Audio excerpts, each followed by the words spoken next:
श्री महाकाल। जय श्री महाकाल। जय श्री महाकाल। जय श्री महाकाल सर। जय श्री महाकाल सर। जय श्री महाकाल स्माइली जी। जय श्री महाकाल। जय श्री महाकाल अंकित जी। जय श्री महाकाल हरमीत जी, तिमरा जय श्री महाकाल सर। यमुना जी, जय श्री महाकाल सर। राजकुमार जी, रोशनी जी, रोहिणी जी, सॉरी मेरे लिए तो रोशनी है। ठीक है। जय श्री महाकाल सर। जय श्री महाकाल अर्चना जी। जय श्री महाकाल। देखो आज हम सब एक ब्लेसिंग के लिए जुड़े हैं जो कि है पितृदोष। ठीक है। बहुत सारे लोग हैं जिन्हें इस नाम से डर लगता है। ठीक है। और लगना भी चाहिए, ऐसा जरूरी नहीं है लेकिन लगना भी चाहिए, ऐसा कहा जाता है। ठीक है। क्योंकि हम सब कहीं ना कहीं ऑकल्ट से जुड़े हैं। ठीक है। तो जब हम कोई भी परेशानी जीवन में महसूस करते हैं तो सबसे पहले अगर हम किसी को एस्ट्रोलॉजर को या न्यूमरोलॉजिस्ट को जब हम हमारी जन्म पत्री दिखाते हैं या कुंडली दिखाते हैं या बर्थ डेट बताते हैं तो सबसे पहले वो एक ही चीज बोलते हैं, लगता है पितृदोष है। ठीक है। अब पितृदोष कैसे मालूम करें कि हमें है, कि वाकई वो हमारे जो पितृ हैं, हमारे जो पूर्वज थे, क्या वो हमें तकलीफ देंगे? क्या आपको ऐसा लगता है? कौन है जिसे ऐसा लगता है कि हमारे पितृ हमें तकलीफ देते हैं? कोई ऐसा हो तो हाथ उठा दो। ठीक है। ऐसा कोई नहीं होगा। कोई ऐसा नहीं होता है जिसे ऐसा लगे कि मेरे पितृ मुझे परेशान करेंगे, क्योंकि कोई माँ बाप अपने बच्चों को कभी बुरा नहीं चाहते हैं। ठीक है। ये तो थोड़ी अज्ञानता है, या ऐसा कहें कि इसको एक डर का व्यापार बना दिया गया है। पितृदोष के नाम पे बहुत सारी चीजें की जाती है। ठीक है। पितृदोष जो कहा जाता है कि कुंडली में भी होता है। ठीक है। लेकिन उससे उस सब बातों पे हम चलने से पहले, मेरी आवाज आ रही है सबको? क्योंकि नीचे लिखा आ रहा था नो साउंड, इसके लिए मैंने पूछा। तो जैसे कि मैंने बोला उस सब पे हम चलेंगे, उस सब पे आज चर्चा करेंगे। लेकिन सबसे पहले जैसे कि हम हमारे सनातन धर्म है, जिस सनातन धर्म से हम बिलोंग करते हैं, उसमें सबसे ऊंचा स्थान जो दिया गया है हमारे माता पिता को ही दिया गया है। उनकी माता पिता की सेवा को ही सबसे बड़ा ऊंचा स्थान दिया गया। इसके लिए कहा जाता है हमारे पूर्वजों की या पितरों के उद्धार के लिए हर किसी के घर में एक पुत्र होना आवश्यक है। अब एक पुत्र होना आवश्यक है, इसके लिए कई कई पुराणों में, कई ग्रंथों में अलग अलग तरीके के उपाय भी दिए गए हैं, कई जगह उल्लेख भी है। और हम सब क्योंकि सब ऑकल्ट से जुड़े हैं, कहीं ना कहीं बहुत सारे ज्ञानी हैं, तो हम कहीं ना कहीं से रेमेडी तो ढूंढ ही लेते हैं कि पुत्र प्राप्ति की एक रेमेडी दे दो सर। ठीक है। तो वो तो हम कर ही लेते हैं। लेकिन हम ऐसे कहें कि अपने पूर्वजों जो सत्य कहा जाता है, या ऐसे कहें गरुड़ पुराण में उसका उल्लेख है कि अगर आपको जीवन में पुत्र प्राप्ति चाहिए तो उसके लिए आपको चंडी एक यज्ञ होता है जो करना होता है। उसके बाद शिव जी की अगर आप आराधना करते हो तो आपको पुत्र प्राप्ति होती है। तो ये अपने आप में एक छोटा सा, ऐसे कहें कि ऐसा उपाय है जो अचूक उपाय कह सकते हैं, क्योंकि हमारे शास्त्रों से लिया गया। ठीक है। तो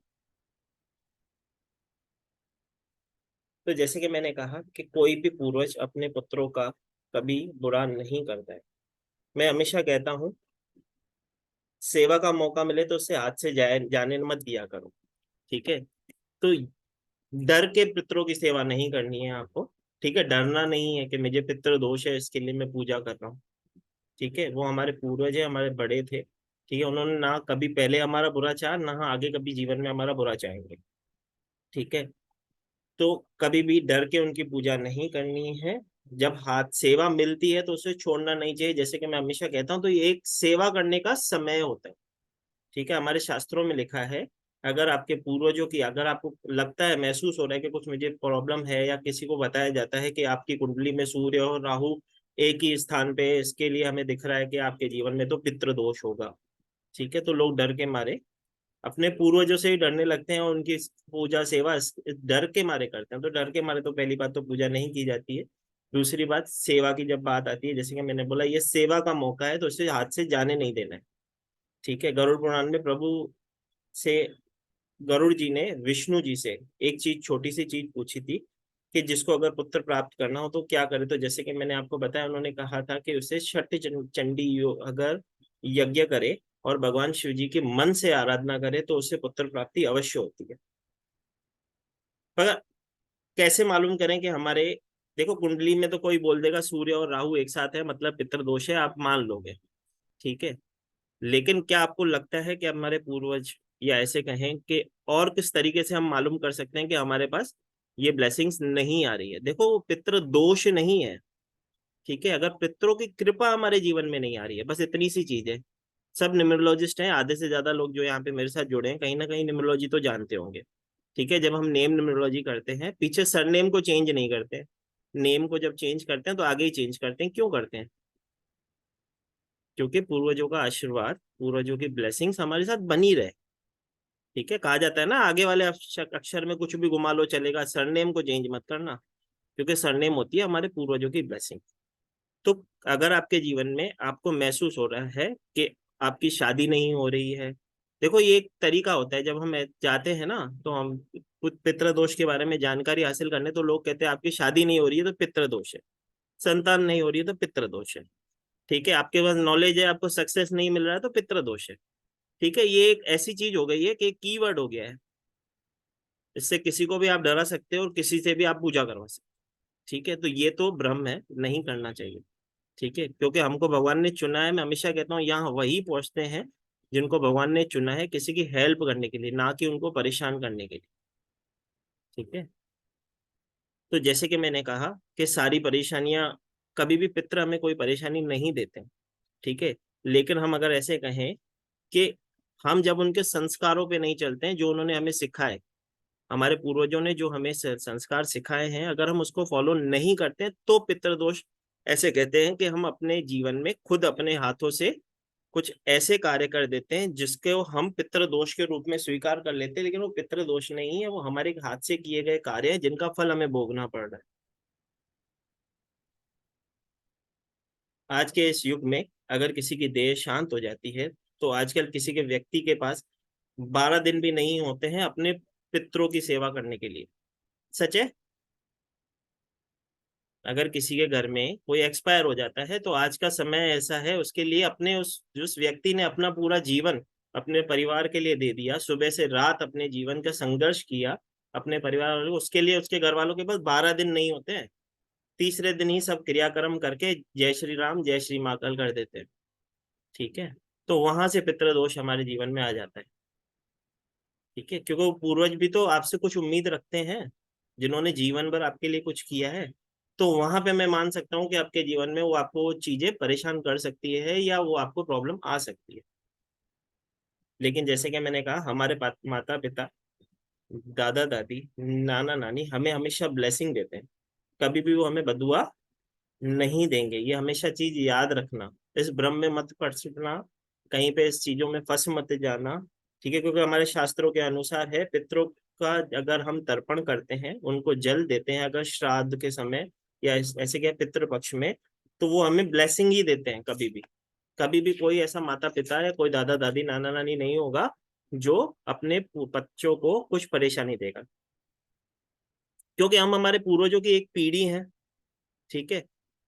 आप पर उनकी कृपा नहीं हो रही है, इसका मतलब क्या है कि वो हमें कुछ परेशान नहीं कर रहे। सुमिता जी, कुछ पूछना है? पूछो, अनम्यूट करो। सर मुझे पूछना था कि आपने, शायद मैं थोड़ा सा लेट ज्वाइन हुई, हम्म, पितृ दोष एक ऐसी चीज कही जा रही है कि मतलब जिसमें अब उससे पता लगेगा जन्म कुंडली से, इवन न्यूमरोलॉजी चार्ट से भी। हम्म। अब चलिए, जिन्होंने पढ़ लिया उन्हें तो ठीक है, बाकी आप बता ही रहे हैं कि भाई जिन्हें अपनी इच्छा अनुसार फल स्वरूप नहीं मिले, फिर भी सुमिता जी, आप तो अटक गए।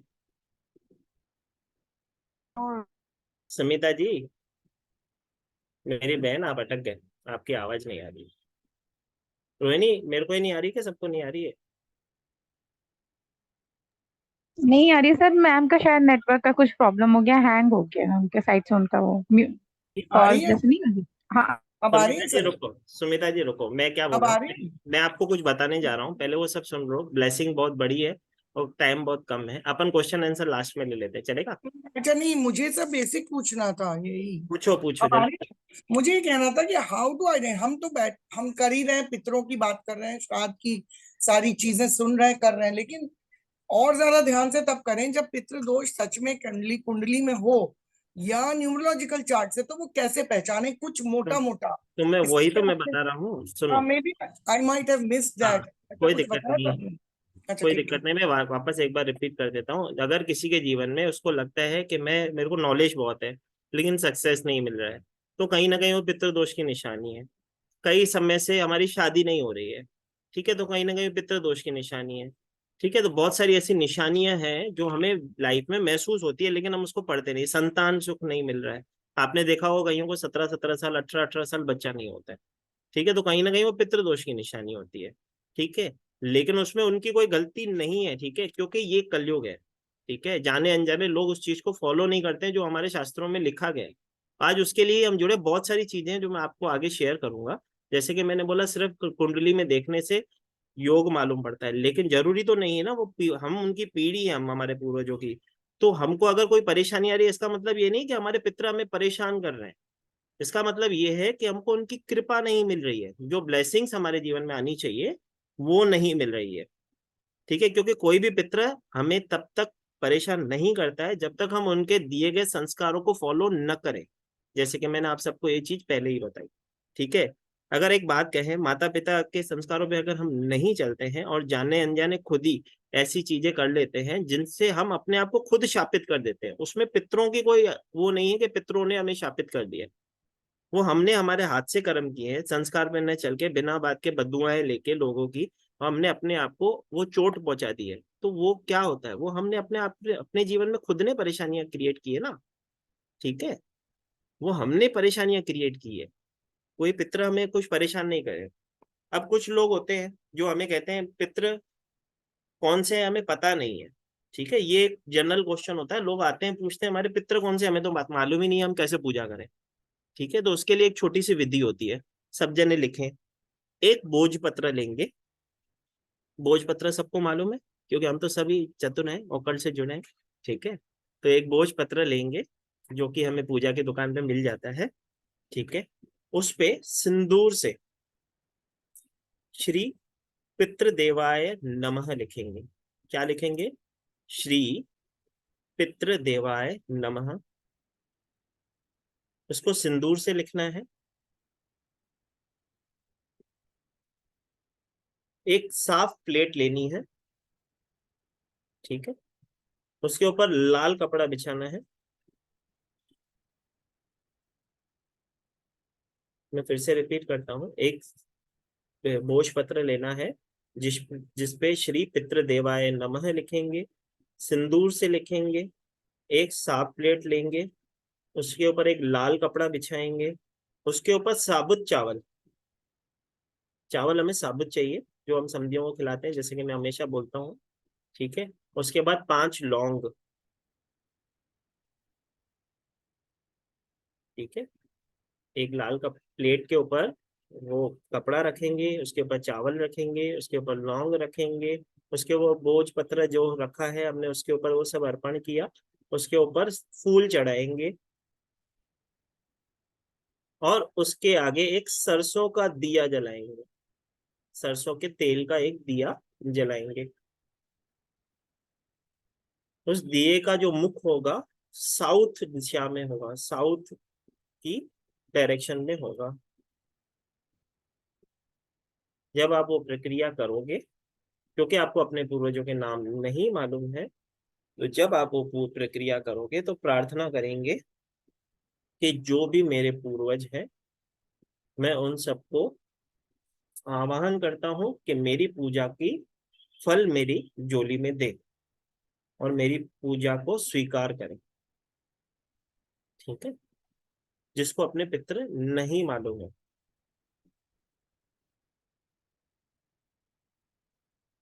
जी सरिता जी। साउथ में रखना है कि साउथ की तरफ मूव करना है? दिशा साउथ की तरफ उसका फेस होगा, जोत का। ठीक है, मतलब नॉर्थ में रखें तो साउथ डायरेक्शन में ऐसे? हाँ, या अगर आप जो पितृ, जैसे कि हमने वो पितरों को स्थापित किया, तो अगर साउथ में किया तो हम्म। उसका फेस तो ये साउथ में मैंने फेस कर, समझो मेरे सामने साउथ है तो मैं दीपक जलाऊंगा तो साउथ की तरफ फेस करूंगा ना उसको। जो हमने बनाया है भोजपत्र उसकी तरफ फेस होगा ना हमारा। ठीक है, अभी भी क्लियर नहीं हुआ सर, मतलब डायरेक्शन नॉर्थ की तरफ, मतलब दिया नॉर्थ की तरफ होगा, साउथ की तरफ रखना है इसका फेस कि साउथ पूजा की, नॉर्थ सुनो सुनो, फेस जो होगा, जैसे कि हम पितरों को कहाँ स्टोर करते हैं, उनकी तस्वीर को कहाँ स्टोर, साउथ में। तो बस साउथ दिशा में आपको वो, क्योंकि अपने पितरों का नाम हमें मालूम नहीं है तो हमने भोजपत्र बनाया उसको साउथ में, उस भोजपत्र को ऐसे एज ए पितरों के रूप में उनको विराजमित कर दिया, तो उसके आगे जब जोत जलाएंगे तो वो भी तो साउथ में ही जलाएंगे ना। अच्छा हाँ, समझ गई सर। ठीक है थैंक यू। जी। जी हरमीत जी, सर एक बार फिर से एक्सप्लेन कर दीजिए। मैं बता दूं, ठीक है, एक बार फिर से रिपीट करता हूँ, सब जने जिसका रह गया है लिख लें। और मैं चाहता हूँ क्वेश्चन हम लास्ट में ले लेते हैं, ठीक है, बहुत सारी चीजें मैं देना चाहता हूँ, ठीक है, क्योंकि फिर आगे मेरी एक और क्लास है, तो मैं चाहता हूँ पहले तो बहुत सारी चीजें आपको दे दूं, क्योंकि बहुत सारी जो ये ब्लेसिंग है, ठीक है, तो मैं चाहता हूँ ब्लेसिंग पूरी पहुंचे, ठीक है, 2 दिन की ब्लेसिंग मैं 1 दिन में देना चाहता हूँ, तो इसके लिए मैं चाहता हूँ थोड़ा ज्यादा मिले आपको।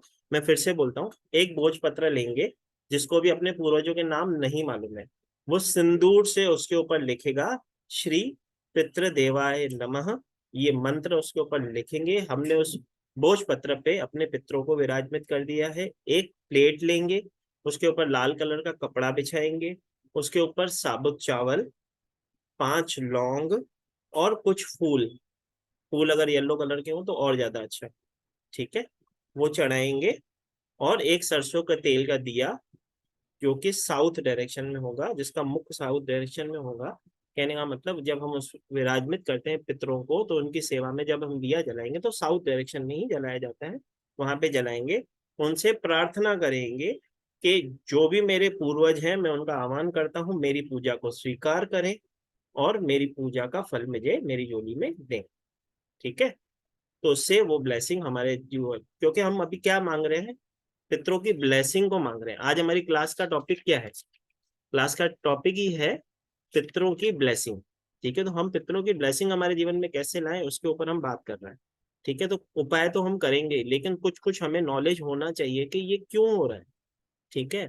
को क्या हमारे पितर हमको कुछ कर नुकसान पहुंचा सकते हैं, तो नहीं, ये भ्रम है, ठीक है। मैं फिर से बोल रहा हूँ, ये जो पितृ दोष के नाम से लोगों को डराया जा रहा है, वो नहीं होना चाहिए, क्योंकि हमको भगवान ने सेवा के लिए चुना है, ना कि किसी की मजबूरी का गलत फायदा उठाने के लिए, ठीक है। तो इसके ऊपर एक छोटी सी कथा भी है, जैसे कि हम, क्योंकि लॉजिकल व्यक्ति हैं, बगैर लॉजिक के कोई कार्य नहीं करता है, ठीक है, तो हमको एक लॉजिक भी चाहिए होता है। तो एक इसके ऊपर एक छोटी सी कथा भी है, जैसे कि महाभारत में भीष्म पितामह जी ने युधिष्ठिर जी को श्राद्ध के बारे में समझाते बताया कि पितृपक्ष के बारे में, कि श्राद्ध जब हम अपने मन, धर्म और कर्म और श्रद्धा भाव से हम करते हैं, तो उसके पुत्र द्वारा, उनके पुत्रों के द्वारा अपने पितरों को वो नरक से मुक्ति मिलती है और उनके जीवन में वो ब्लेसिंग आती है। और ऐसे कहें कि जिसके जीवन में पुत्र सुख नहीं है, मैं वो दिन भी अभी आगे बताऊंगा कि कौन से दिन कौन सी पूजा करने से किसका फल मिलता है, तो वो भी आप सब जने नोट करेंगे, ठीक है। तो मैं सिर्फ इतना बताना चाह रहा था कि महाभारत में जब भीष्म पितामह जी ने युधिष्ठिर जी को ये चीज बताई कि पितरों की हम जब सेवा करेंगे, या पितृ दोष कैसे कहें, जब पितरों का पूजा की जाती है श्रद्धा भाव से, तो हमारे जीवन में वो ब्लेसिंग आती है। उनको, जिसको संतान सुख नहीं है, उससे संतान सुख मिलता है, उसके साथ ही साथ अपने पितरों का, पूर्वजों का आशीर्वाद भी मिलता है, ठीक है। जब ये कहा जाता है कि इसके साथ तो वैसे तो बहुत सारी कहानियां जुड़ी हैं, एक और छोटी सी चीज, जब ये कहा जाता है, हमारे शास्त्रों में लिखा है, ऐसे कहें कि गरुड़ पुराण में भी लिखा है कि देवता, गंधर्व, नाग, राक्षस, किन्नरों तक को भी अपने पूर्वजों की पूजा करने का अधिकार है, वो भी ये पूजा करते हैं। भाद्रपद की पूर्णिमा से अश्वनी की अमावस्या तक, मतलब ये जो स्टार्ट होते हैं, श्राद्ध के जो दिन स्टार्ट होते हैं भाद्रपद की पूर्णिमा से कृष्ण पक्ष की अमावस्या तक होते हैं। इन दिनों में श्राद्ध का करने का बहुत ही ज्यादा महत्व माना जाता है। कहा जाता है कि दानवीर कर्ण, जिसे सब जानते हैं, ठीक है, जब वो वीर गति प्राप्त हो गए थे महाभारत में, तो जब वहां पे वो स्वर्ग लोक में गए थे, जब उनको भोजन खाने के लिए मिला, तो उनको सिर्फ सोने और चांदी की चीजें मिली, तो उन्हें, वो बहुत ही चिंतित हो गए और वो चले गए इंद्रदेव के पास, जो कि स्वर्ग के राजा है। उन्हें कहा कि इससे मैं कैसे खा सकता हूँ, ये आप कैसे मुझे दे रहे हो सोना खाने? तो तुम, उन्होंने, इंद्रदेव ने कहा, तुमने तो सिर्फ यही दान किया है।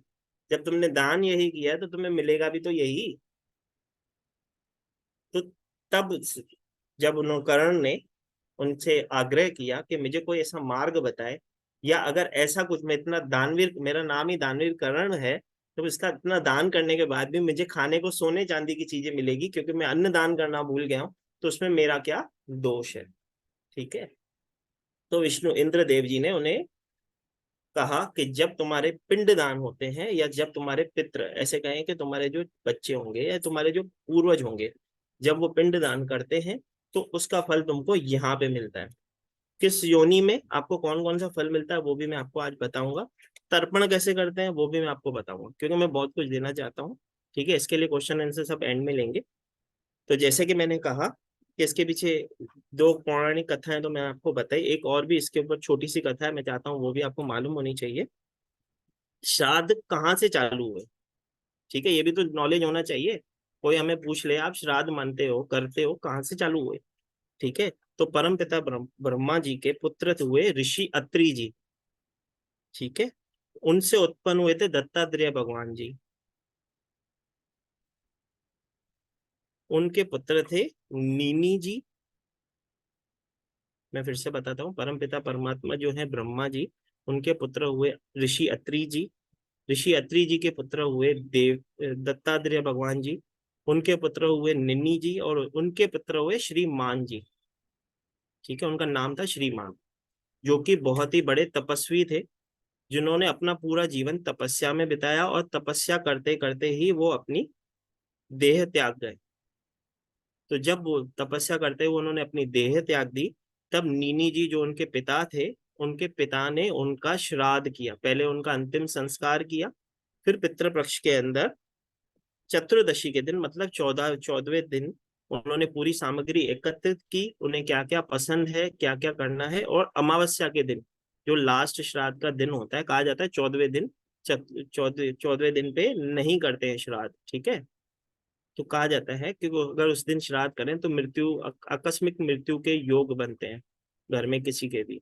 ठीक है, तो उसके लिए उस दिन नहीं करते हैं। तो उन्हें 14वें दिन उन्होंने पूरी सामग्री एकत्रित की, और अमावस्या के दिन उसको 7 ब्राह्मणों को बुला के उनको भोजन करवा के, उनके जितनी भी सामग्री जो उनको पसंद थी वो सब उन्होंने उन्हें एज अ दक्षिणा में उन्हें अर्पण की। ठीक है, पर निन्नी जी बहुत ही उदास थे, क्योंकि ये ऐसे पहले पिता थे जिन्होंने अपने पुत्र का श्राद्ध किया था। तो वो इस बात पे बहुत ही ज्यादा चिंतित थे कि मैंने अपने पुत्र का तो श्राद्ध कर दिया। वैसे तो होता है कि पुत्र करते हैं पिता का, लेकिन मैं पिता हो गया अगर मैं कर रहा हूँ, तो पता नहीं इसका कहीं सही परिणाम होगा या नहीं होगा। तो मैं कैसे मालूम पड़ेगा कि मैं जीवन में मैं सही कर दिया कि मैंने कुछ गलत कर दिया? तो क्योंकि वो खुद ऋषि थे, और उनके ऐसे कहें कि उन्होंने जब अपना ध्यान लगाया अपनी तपस्या के बल पे, अपने पूर्वज मतलब अत्रि जी को उन्होंने ध्याया।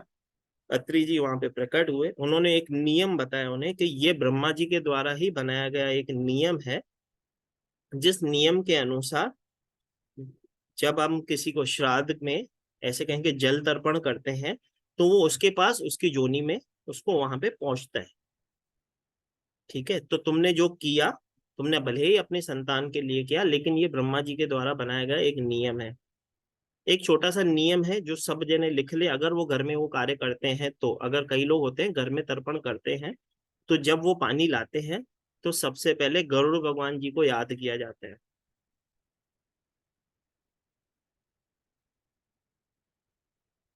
उसके बाद याद किया जाता है अग्निदेव को। सबसे पहले याद किया जाता है गरुड़ भगवान को, फिर अग्निदेव को, फिर सोमदेव को। उसके बाद भगवान ब्रह्मा जी के द्वारा कुछ देवता बनाए गए हैं, जिसे हम अश्यपन कहते हैं। उनका भी हिस्सा तय होता है जब हम श्राद्ध का भोजन ब्राह्मण को करवाते हैं। सबसे पहले गरुड़ भगवान जी को याद किया जाता है जब हम पानी लेके आते हैं। उसके बाद अग्निदेव को, फिर सोमदेव को। उसके बाद भगवान भगवान ब्रह्मा जी ने कुछ ऐसे ब्राह्मण, ऐसे कहें कि भगवान बनाए हैं या देवता बनाए, जिसे अश्यपन कहते हैं, इन सब का भी हिस्सा तय होता है इस भोजन में। जो भी इस प्रक्रिया को करता है, जो भी व्यक्ति इस प्रक्रिया को करता है, वो अपने पूर्वजों को नरक से उनका उद्धार करता है। ठीक है, जब हम श्राद्ध करते हैं तो हम हमारे पूर्वजों को नरक से उद्धार करते हैं। पानी कहाँ से लाते हैं? जब हम उनके लिए भोजन बनाते हैं उस समय अपने मन में वो भाव रखना होता है कि मैं पानी, गरुड़ देव जी को ध्यान में रख के उसको पानी को ला रही हूँ। ठीक है, जब हम तर्पण करते हैं उसका पानी, जब हम तर्पण कर लेते हैं वो हम बहते हुए पानी में प्रवाहित करते हैं। वो सब आगे होगा, मैं सबको बता रहा हूँ। ठीक है, बरखा जी कुछ पूछना है? जी। हाँ, नमस्कार सर। मैं नम- जानना चाह रही थी कि ये जो पितृपक्ष के कुछ नियम होते हैं तो क्या वो महिलाएं कर सकती हैं? पितृपक्ष का जो पूरा प्रोसीजर होता है वैसे तो जेंट्स करते हैं, लेकिन जो भोजन बनाने की विधि होती है वो महिलाएं ही करती है। ठीक है, अच्छा, जैसे सेवा वो मेरे, कर सकती है। कहिए कहिए प्लीज। सेवा वो आप कर सकते हो, ठीक है, बनाने की सेवा आप कर सकते हो, ऐसा कुछ नहीं। अगर जिसको, देखो वैसे तो हमारे शास्त्रों में लिखा है कि पुत्र चाहिए, क्योंकि मैंने आज जब स्टार्ट किया था सबसे पहली चीज यही बोली थी कि जिसको पुत्र चाहिए, पुत्र चाहिए होता है कि अपने पूर्वजों का उद्धार करने के लिए। ठीक है, हाँ लेकिन श्राद्ध कौन कौन कर सकता है? आपका अगर कोई पुत्र है तो हाँ। अपने नाना नानी, दादा दादी, माता पिता, सबके लिए वो कर सकता है। ठीक अच्छा। है, तो आवश्यक, अगर आपके पास पुत्र नहीं है, आप सिर्फ बहने हो समझो, ठीक है, आपका कोई भाई नहीं है, ठीक है, अगर आप वो करना चाहते हो, तो अगर आपके परिवार में किसी को बेटा है तो वो भी कर सकता है एज अच्छा ए पुत्र बन के। ठीक है, अगर अच्छा। वो नहीं, वो भी नहीं है, तो देखो ब्रह्म संशय नहीं होता। मैं, क्योंकि मैंने बोला कि सबसे पहले तो हम, ये सेवा का मौका है, इसको छोड़ना नहीं है। ठीक हाँ है, कि यही हाँ। एक ऐसा समय होता है जब हम अपने पूर्वजों को खुश कर सकते हैं, उनके ब्लेसिंग्स अपने जीवन में, ज्यादा से ज्यादा फल इस समय होता है। वैसा तो एकादशी को भी हम ये उपाय कर सकते हैं जिससे फल मिलता है। ठीक है, लेकिन इस समय करते हैं तो उसका ज्यादा फल है। ठीक है, अच्छा। और जैसे मेरे इन-लॉज हैं तो क्या मुझे कोई भी पितृपक्ष का कोई नियम करना पड़ेगा? करते हैं मैडम, वैसे तो करते हैं, क्योंकि दादा ससुर वगैरह के लिए किया जा सकता करते है। हैं, करते हैं। हाँ। दादा दादी, नाना नानी। तो उन लोग के लिए, जैसे कि मेरे जो इन लॉज है वो लोग कुछ किए नहीं है कभी, तो मेरी मदर इन लॉ कभी कुछ आप बताई है, सुनो सुनो, लेकिन आप एकदम लास्ट दिन, मतलब अमावस्या के दिन, जिसको, हम्म जिस परिवार में, जैसे कि मैंने आज डिस्कस किया था, किसको अपने पितरों के बारे में कुछ मालूम नहीं है। ठीक है, हम्म तो एक मैंने पूजा विधि बताई जिससे आप अपने पितरों को याद करके उनकी पूजा कर सकते हो, उनका सब कुछ कर सकते हो। ठीक है, हम्म उसके बाद भी आपको वो नहीं भी, जैसे कि मैं लास्ट में तर्पण भी बताऊंगा। ठीक है, हम्म मैंने बोला है। ठीक है, तो वो सब तो मैं आपको बताऊंगा ही, लेकिन अगर आप वैसे विधि से नहीं भी कर पाते हो तो एटलीस्ट, देखो इस समय ये सेवा का भाव होता है, इस समय आप गाय के लिए पहली रोटी हम्म, गाय के लिए निकालो, फिर हाँ कौवे के लिए, फिर हाँ डॉग्स के लिए, माना जो बेजुबान जानवर से, पहले उनके लिए खाना निकालो। ठीक है, हाँ वो अर्पण करो। ठीक हाँ है, उसके बाद अपना खाना खाओ। तो ये भी एक किस्म की सेवा है। बाकी अगर जिसको जो कुछ नहीं मालूम है, वो लास्ट के दिन, ऐसे कहें कि अमावस्या के दिन, पूरे पूरे पितरों के लिए, पूरे हाँ। बंधुओं के लिए, जिनको हम जानते हैं, नहीं जानते, जिनका हम्म, नाम हमें मालूम है, जिनका हमें नहीं मालूम है, उनके लिए हम एक ही दिन पे एक ही बार पूजा करके, अपने ब्राह्मण को जो आप दक्षिणा देना चाहो, जो भोजन कराना चाहो, करवा के हम्म, आप उनका फल प्राप्त कर सकते हैं। ठीक है, अभी ठीक तो है। बहुत सारी चीजें मैं बताऊंगा। हाँ, ठीक है, तो मैं हम लोग कर ही सकते हैं, क्योंकि बहुत कोई लोग यार सब कंफ्यूजन में डालते हैं कि तुम क्यों कुछ करती हो, तुम्हारे तो सास ससुर है अभी। तो मुझे लगता है कि आज हम लोग जो कुछ भी है मेरे दादा ससुर की वजह से, तो मेरे वो मन से आता है उनके लिए वो रेस्पेक्ट। वो भी पॉइंट आएगी, अभी वो भी मैं पॉइंट बताऊंगा, जो अपने पूर्वजों की अगर प्रॉपर्टी को यूज कर रहे हैं, ठीक है, तो हाँ उन्हें भी उनकी सेवा करनी हाँ। उससे आवश्यक है। तो मैं अपने ससुर से ज्यादा मैं अपने दादा ससुर को याद करती हूँ हर टाइम पर। मैं वही बता रहा हूँ, अभी उस पे भी हम आएंगे। ठीक है, बहुत सारी चीजें हैं, ठीक है, आप टेंशन ना। ठीक थैंक है यू। जी। तो जैसे कि मैंने बताया सबको, हम थे कि कुछ नियम, जैसे कि मैंने बताया, उसको फॉलो करके हम जब वो पूजा करते हैं तो उसका फल बहुत अधिक होता है। ठीक है, अब जब पितरों को हम तर्पण करते हैं, तो ये सब जने लिख लो, क्योंकि आप सबको ये जीवन में आगे काम आने वाली चीज है। ठीक है, क्योंकि मैंने भी मेरे गुरुओं से बहुत समय पहले सीखा था, तो मुझे अभी अचानक से याद आ गया, तो मैंने वो सब चीजें नोट डाउन करके रखी है, ताकि कुछ चीज मैं आपको बताना छूट न जाए। ठीक है, तो जब हम पहले दिन का श्राद्ध करते हैं, पहले दिन की पूजा करते हैं, तो उसको सुंदर पत्नी मिलती है। जिसकी शादी के योग नहीं बन रहे, जिसको परेशानियां हैं, अगर वो पहले दिन की पूजा करता है या पहले दिन के अपने श्राद्ध या तर्पण करता है। देखो वैसे तो हम सब लोगों को 15 के 15 दिन कुछ ना कुछ ग्रोसरी जो है गरीबों में बांटनी चाहिए, ठीक है, क्योंकि श्राद्ध में कहा जाता है हम अपने लिए कुछ भी नया नहीं खरीदते, ठीक है, ना ही कपड़े, ना ही जूते, ना ही कुछ, तो अपने लिए कुछ नहीं खरीदते, सब जो भी हम अगर खरीदते हैं तो पूजा सामग्री और ब्राह्मण देवता के लिए खरीदते, ताकि वो हमारे पूर्वजों तक जाए, ठीक है। तो ना ही शेविंग करवानी होती है, ना ही दाढ़ी बाल, अगर नहीं करवाएं तो ज्यादा अच्छा होता है, ब्रह्मचर्य का भी पालन कर सकें तो करें, जिनके घर में वो श्राद्ध है, ठीक है, अगर कर सकते हैं तो करें, ठीक है। जो कुछ विधियां होती है, जो मेरे को मालूम है, जो मैंने गुरुओं से सीखा, मैं चाहता था आप तक पहुंचे, इसके लिए मैं ब्लेसिंग क्लास लाया, ठीक है। तो जो अगर पहले दिन का श्राद्ध करता है उसे मिलती है सुंदर पत्नी, दूसरे दिन का श्राद्ध करता है उसे मिलती है पुत्री, मतलब बेटी, अगर किसी को जीवन में चाहिए तो दूसरे दिन का श्राद्ध अगर वो करता है तो उससे मिलती है बेटी, ठीक है। क्योंकि थोड़ा हम लेट चल रहे हैं, ठीक है, क्योंकि मैं थोड़ा लेट हो गया हूँ आप तक वो ब्लेसिंग पहुंचाने में, ठीक है। तो आज चतुर्दशी है, आज चौथे दिन का श्राद्ध है, लेकिन तीसरे दिन का अगर कोई श्राद्ध करता है तो उसे अश्व मिलते हैं, अश्व जो कहते हैं घोड़े, ठीक है, कहा जाता है उनके जीवन में उनको अश्व मेघ यज्ञ या अश्व का फल मिलता है, ठीक है।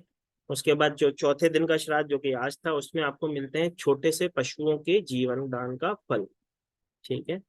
उसके बाद जो पांचवें दिन की पूजा करता है, मतलब कल की जो श्राद्ध करेगा, पांचवें दिन का जो श्राद्ध होगा, उसे मिलता है पुत्र, जिसको भी अपने जीवन में पुत्र दान चाहिए वो कल के श्राद्ध का फल अवश्य ले, ब्राह्मण को भोजन कराए, अपनी श्रद्धा अनुसार, अपनी समर्था अनुसार उन्हें कुछ भी दान डोनेट करें, उनके हाथ से अपने पूर्वजों की पूजा कराए, ठीक है।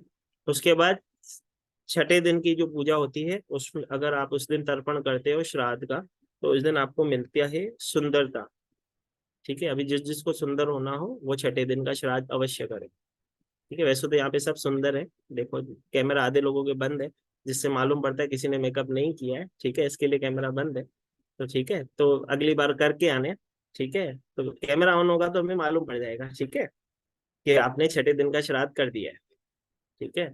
सातवें दिन का श्राद्ध अगर कोई करता है तो उसे मिलती है उसके जीवन में खेती, ऐसे कहें कि अन्नपूर्णा माता का आशीर्वाद, उसके जीवन में कभी भी अन्नपूर्णा की कमी नहीं होती है, ठीक है। आठवें दिन का जो श्राद्ध करते हैं उन्हें मिलते हैं व्यापार में समृद्धि, उनके जीवन में व्यापार में वृद्धि होती है, उनके बिजनेस में ग्रोथ होती है। जो भी 9वें दिन का श्राद्ध करते हैं, उनके घर में अगर कोई लंबे समय से, कोई भी व्यक्ति किसी भी लंबे समय से किसी हेल्थ इशू से ग्रसित है, किसी बीमारी से ग्रसित है, तो उनको उससे मुक्ति मिलती है, उस बीमारी से आपके जीवन से मुक्ति मिलती है 9वें दिन के श्राद्ध से। 10वें दिन का श्राद्ध करते हो तो आपको गौ दान करने का फल मिलता है, या आपके जीवन में गौ माता का आशीर्वाद आता है, ठीक है। देखो श्राद्ध की महिमा इतनी है, हम बखान नहीं कर सकते, ठीक है। बहुत सारी छोटी छोटी चीजें, हम सब सनातनी है लेकिन बहुत सारी चीजों से अछूते हैं, ठीक है। तो मैं चाहता था वो ब्लेसिंग सबको समझ में, मतलब मालूम तो होना चाहिए एटलीस्ट, ठीक है। एकता जी मैं खाली 4 ले लेता हूँ, ठीक है, पहले 4 श्राद्ध बता देता हूँ, फिर क्वेश्चन लेते हैं, ठीक है। तो 10वें दिन का हम श्राद्ध करते हैं, वो कहा जाता है गौदान का फल मिलता है या गाय माता की ब्लेसिंग का फल मिलता है।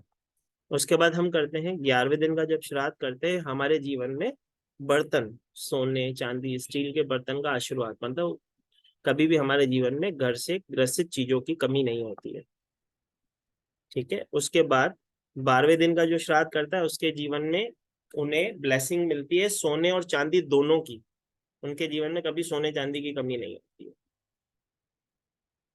13वें दिन का जो श्राद्ध करते हैं उनको मिलती है मान सम्मान और प्रतिष्ठा, नेम और फेम, जिसे हम आज के कलयुग में कहते हैं नेम और फेम, ठीक है, सबको फेमस होना है ना, ठीक है, तो नेम और फेम।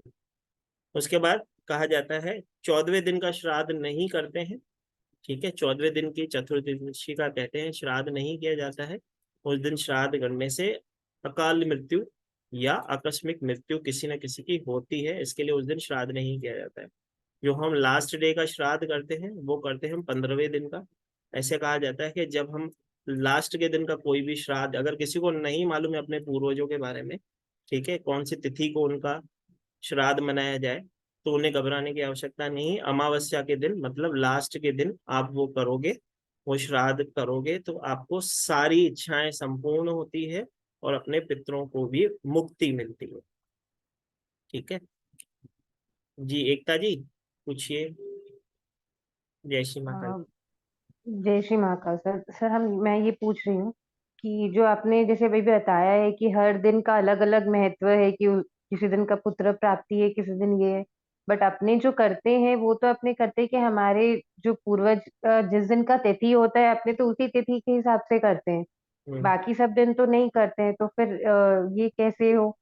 तो मैंने मतलब वही तो बताया, अगर जो सब दिन नहीं कर पाता है वो लास्ट के दिन अमावस्या के दिन तो करवाए ही करवाए। क्योंकि देखो, आपको नहीं मालूम है कि आपके पूर्वज, आपको कितने पूर्वज, आपको अपने फादर का नाम मालूम होगा, उनके फादर का, एटलीस्ट उनके फादर का नाम हो, उसके आगे की पीढ़ियों का मालूम है? नहीं होगा। नाम जैसे फिर भी मालूम है, लेकिन 3 पीढ़ियों तक करते हैं अपने। 3 पीढ़ियों तो तक की, मैं वही बोल रहा हूँ ना, 3 पीढ़ियों तक की हम सब जितने भी लोग यहाँ पे बैठे, आप तो फिर भी करते हो। देखो, इसके लिए आपको मेरी तरफ से यहीं से नमन है कि आप वो चीज कर रहे हो अभी तक। ठीक है, अपन अपने सनातन धर्म को फॉलो अभी तक कर रहे हैं, क्योंकि ये जो कलयुग है इसमें लोग उस चीज को फॉलो ही नहीं करते। ठीक है, आज की ये ब्लेसिंग क्लास करने का मतलब क्या था कि एटलीस्ट लोग ये चीज समझें कि ये तो ब्लेसिंग पाने का दिन है, डरने का दिन नहीं है। लोग डरते हैं इस चीज से। ठीक है, पितृपक्ष से लोग डरते हैं, डरना थोड़ी है, वो हमारे पूर्वजों की ब्लेसिंग है। ठीक है, अगर आपने शुरू से ज्वाइन किया हो तो मैंने एक चीज पहले पहले बताई थी कि क्या कोई माता पिता अपने बच्चे को बदुआ दे सकते हैं? नहीं दे सकते। ठीक है, तो वो हम कैसे सोच लेते हैं कि मरने के बाद वो हमें ब्लेसिंग नहीं दे रहे हैं या हमको बदुआ दे रहे हैं? वो बदुआ नहीं दे रहे हैं, लेकिन उनकी ब्लेसिंग जो हमारे जीवन में होना चाहिए, उनका जो आशीर्वाद होना चाहिए, वो हम तक नहीं पहुंच पा रहा है। तो उसके लिए ये पितृपक्ष होता है कि हम उनकी पूजा करें, उनकी अर्चना करें और जीवन में ब्लेसिंग लाएं। ठीक है, तो नहीं अगर वो आप तो लास्ट के दिन करते हो, ठीक है, अगर लास्ट के दिन करते हो तो उसका तो फल पूरा, पूरे श्राद्धों का फल आपको मिल ही रहा है। ठीक है, क्या होता है, आप किसी भी ब्राह्मण के घर जाके देख लेना, या किसी मंदिर में जो बड़े से बड़े पुजारी हो आप देख लेना, वो खुद 15 के 15 दिन किसी ब्राह्मण के घर पे खाना बेचते हैं। ठीक है, तो वो तो खुद कहीं से ले रहे हैं ना, तो भी वो 15 के 15 दिन कहीं ना कहीं बेचते हैं, दक्षिणा बेचते हैं, खाना बेचते हैं। उसके पीछे रीजन क्या है? क्योंकि वो खुद बोलते हैं कि हमको ही नहीं मालूम कि हमारे आगे कौन से पूर्वज हैं।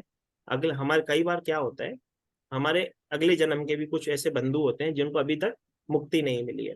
ठीक है, या इस जन्म में जो हम काफी ऐसे लोग होते हैं जो अपने परिवार से इतना ज्ञान नहीं होता है उनको इस चीज का, तो कहीं ना कहीं उनको वो ब्लेसिंग नहीं मिल रही होती है, तो वो ब्लेसिंग चाहिए ना। बस बात इतनी सी है। देखो, समस्या का समाधान नहीं, समाधान में से समस्या क्रिएट नहीं करनी है। ठीक है, हमको तो समाधान ढूंढना है।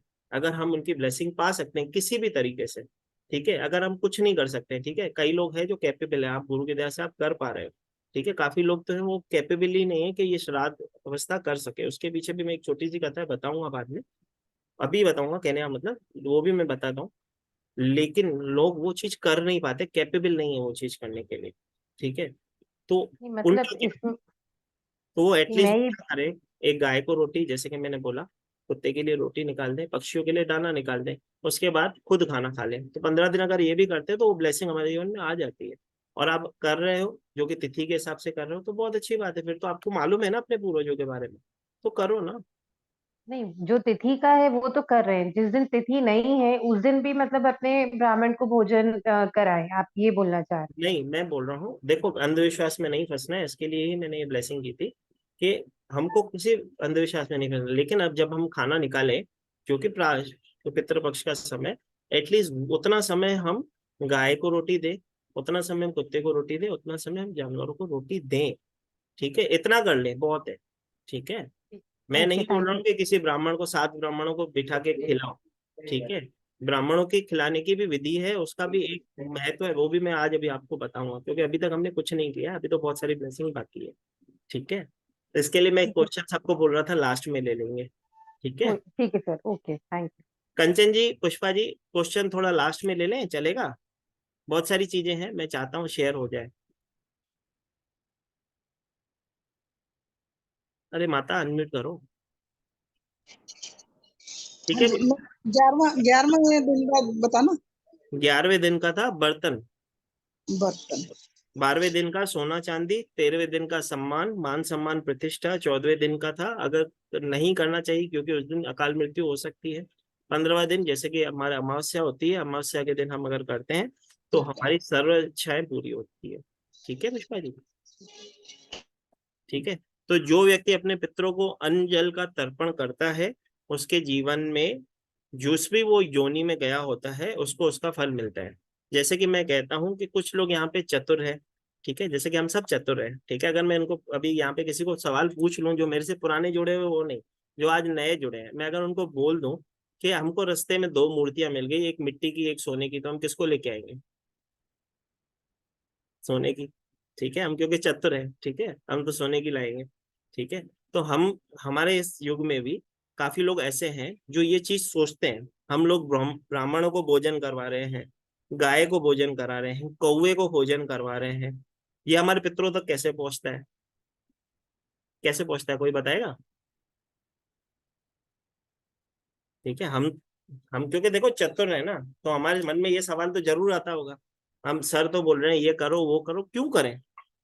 क्या वो सही में वहां पर पहुंचता है? इस सवाल का जवाब तो हमारे पास होना चाहिए। जी बरखा जी। गाय में तो ऐसा माना जाता है कि बहुत सारे देवताओं का वास है, तो उसमें पितरों का भी वास है, तो पितरों चलो को खिलाया जाता है। ठीक है, कुछ फिर हाँ, कौवे के बारे में सुन रखा है कि उनको राम जी का ही आशीर्वाद मिला है कि श्राद्ध के दौरान जो भी चलो खाना ठीक मिले है। वो मिल जाएगा। ठीक है। यही तो जानकारी हमारे है। पितरों के पास कैसे पहुंच रहा है? देखो हम कहते हैं, हम सनातनी है ना, हम सबकी एक चीज होती है। हम सब क्या बोलते हैं? अब जब कोई किसी का शरीर शांत होता है, हम उसे क्या बोलते हैं? कि इसने तो दूसरा जन्म ले लिया है, बोलते हैं ना ये सब चीजें। तो उसने जब दूसरा जन्म ले लिया है, तो हम जो श्राद्ध कर रहे हैं उसका भोजन उस तक कैसे पहुंचेगा? ये भी तो लॉजिक है। ठीक है। क्योंकि हम सब चतुर है ना, बहुत सारे लोग ऐसे मिलते हैं ना, वो ऐसे सवाल करते हैं। ठीक है। तो मैं चाहता था ये सब चीजों को नॉलेज सबको होनी चाहिए। ठीक है। तो जैसे कि मैंने बोला, गरुड़ पुराण जो है, उसमें एक प्रेत अध्याय है जिसमें वर्णन किया गया है कि गरुड़ जी ने विष्णु जी से एक चीज पूछी कि हे विष्णु जी, मुझे एक ये चीज बताएं कि इस जो हम अपने पितरों को भोजन करवाते हैं वो कैसे उन तक पहुंचता है? हम पितृपक्ष में भोजन करवाते हैं, तो ये पितरों तक कैसे पहुंचता है? मुझे इसका सवाल का जवाब दे। तो विष्णु जी ने कहा, ये प्रश्न जो है ना, ये भविष्य में आने वाले कलयुगी लोगों के लिए ही तुमने पूछा है, और ये उनके लिए आवश्यक है पूछना, और उसका जवाब तुमने आज पूछ लिया, तो मैं उसका जवाब अवश्य दूंगा, तो कि जो भी अरविंद सर जी के क्लास में आए हैं उन सबको इस चीज का नॉलेज हो और दूसरों से भी शेयर कर। ठीक है। तो कहते हैं, विष्णु जी ने उन्हें कहा कि जब हम पितरों को जल का तर्पण करते हैं या अन्न का तर्पण करते हैं, वो जिस भी जोनी में गए होते हैं, उस जोनी में उनको किस किस रूप में वो चीजें मिलती है। ठीक है। तो वो भी विष्णु जी ने गरुड़ पुराण में दिया है। तो हमारे पुराण और शास्त्र कहते हैं इंटरनल है, युगों युगों से चले आ रहे हैं। उनमें जो एक एक बात लिखी, आद सच जुगाद सच है भी सच, नानक उसे भी सच कहा जाता है ना। तो हर एक वाणी जो है, हमारे जो शास्त्र हैं, कभी झूठ नहीं बोलते। ठीक है। तो उनमें विष्णु जी ने गरुड़ जी को ये आंसर देते हुए बताया कि अगर कोई व्यक्ति अगर देव जोनी प्राप्त करता है, मरने के बाद अगर उसको देव जोनी मिलती है, तो जो आप उनको जल और भोजन अर्पण करते हो उनको अमृत के रूप में पहुंचता है। जो लोग गंधर्व की योनि में धारण करते हैं, उन्हें भोग के रूप में मिलता है। उनको ये सब भोग प्रसाद के रूप में उनको पहुंचता है, मतलब खाने के रूप में ही उनके पास पहुंचता है। अगर किसी ने पशु की योनि ले ली, तो अगर आप यहाँ पे पिंड दान करते हो या जल का तर्पण करते हो, तो आपके पूर्वजों को घास के रूप में मिलता है। अगर आप नाग के रूप में पृथ्वी लोक पे फिर से जन्म लिया है, तो आपको वायु के रूप में मिलता है। अगर आपने पक्षी की योनि पाई है, तो आपको फल के रूप में मिलता है। राक्षस योनि पाई है तो मांस के रूप में, प्रेत योनि पाई है तो रक्त के रूप में, और मनुष्य जाति पाई है तो भोजन के रूप में आपको वो सब पहुंचता है। अब वो पहुंचाता कौन है? जैसे कि मैंने बताया था स्टार्ट करते समय, एक चीज मैंने आपको बीच में बताई थी कि जब हम सबसे पहला भाग जो हम करते हैं, अग्निदेव को, सोमदेव को और अक्षस, जो मैंने आपको बताया था, ब्रह्म जी ने कुछ ऐसे देवता बनाए हैं जो ये कार्य करते हैं। ठीक है। तो उनके नाम, जब हम क्या करते, देखो एक चीज और होती है, जब हम किसी व्यक्ति के लिए श्राद्ध करते हैं, सिर्फ उसका नाम ले लेते हैं उसके गोत्र का नाम लेते हैं ना, तभी वो उसके पास पहुंच जाता है। ठीक है, जब भी हम किसी का श्राद्ध करते हैं, उसको पिंड दान करते हैं या जल का तर्पण करते हैं, तो उस व्यक्ति पास वो चीज वहीं एट प्रेजेंट उसी समय उस तक पहुंच जाती है। जिस समय ऐसे कहते हैं कि आप ब्राह्मणों को भोजन कराते हो, आप ब्राह्मण देवता को जब घर में बुलाते हो, उसको जब आप भोजन करवाते हो अपने पिंडों उसका नाम लेके, तो हमारे शास्त्रों में लिखा है कि पितृपक्ष में पूर्वजों की मृत्यु लोक में आने के लिए तो यमराज भी बंधे हुए हैं। यमराज भी उनकी आत्मा को मुक्ति देते हैं कि आप मृत्यु लोक जाओ और अपना भोजन ग्रहण करके आओ। जब हम ब्राह्मण देवता को खिलाते हैं, तो हमारे पितृ कौन कौन से भाग में होते हैं? हमारे जो पिता होते हैं वो होते हैं ब्राह्मण जी के पेट में।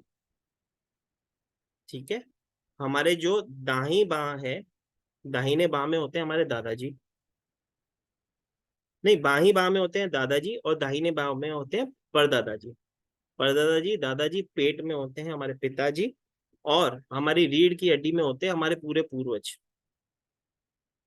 ठीक है, इसके ऊपर एक प्रचलित कथा है, आप YouTube पे सर्च करोगे आपको दिखाएगा कि प्रभु श्री राम जी जब सीता माता और लक्ष्मण जी के साथ त्रेता युग में जब हम वनवास में थे, तब उन्होंने अपने पिताजी के पिंड दान करने का सोचा। उनको ब्राह्मणों को जब उन्होंने भोजन करने के लिए बुलाया, तो सीता माता जब ब्राह्मणों को भोजन कराने लगी, अचानक से वो पीछे की तरफ हटके रुक गई।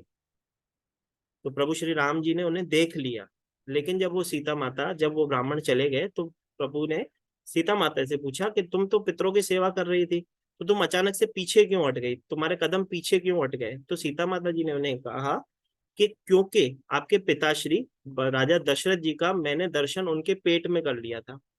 उस ब्राह्मण के पेट में मुझे अपने मेरे ससुर जी, कहने का मतलब दशरथ जी हमें दिख रहे थे, तो मैं नहीं चाहती थी कि वो आपके पिता या आपके पितृ मुझे इस अवस्था में देखे कि मैं सन्यासिनी के रूप में दर दर भटक रही हूँ। इसके लिए मैं पीछे हट गई, ताकि उनके मन को वो ठेस ना पहुंचे। ठीक है, तो इसके लिए कहा जाता है कि जब हम ब्राह्मण को भोजन कराते हैं, तो पेट में स्थान होता है हमारे पिता का। ऐसे कहें कि बाईं हाथ में होते हैं दादाजी, दाएं हाथ में होते हैं परदादाजी, और पूरे पूर्वज जो होते हैं हमारी पीठ में, मतलब रीढ़ की हड्डी में निवास करते हैं जब वो भोजन करने आते हैं। एक और चीज कहा जाता है, जैसे कि मैंने कहा यमराज भी प्रतिबद्धित है कि वो भी नहीं रोक सकते हैं किसी को भी मृत्यु लोक में आने से। सिर्फ ये 14 दिन 15 दिन हमारे पूर्वज जब आप ब्राह्मण देवता को भोजन कराते हो, अदृश्य रूप से उनके अंदर विराजमान होकर वो खाते हैं। ठीक है, इसके पीछे एक छोटी सी मैंने आपको बताया था, एक चीज है जो मैं आपको शेयर करूंगा। तो दो भाई थे, जिसमें से एक पैसे वाला था, एक गरीब था। लेकिन पैसे वाला भाई श्राद्ध करने के कैपेबल था, लेकिन गरीब नहीं था। तो जब पैसे वाले ने घर में श्राद्ध रखने का सोचा, तो उसने कहा कि चलो छोटे भाई को बुला लेता हूँ कि माता पिता का श्राद्ध रख रहा हूँ, पिताजी का श्राद्ध रख रहा हूँ, तू आ जा।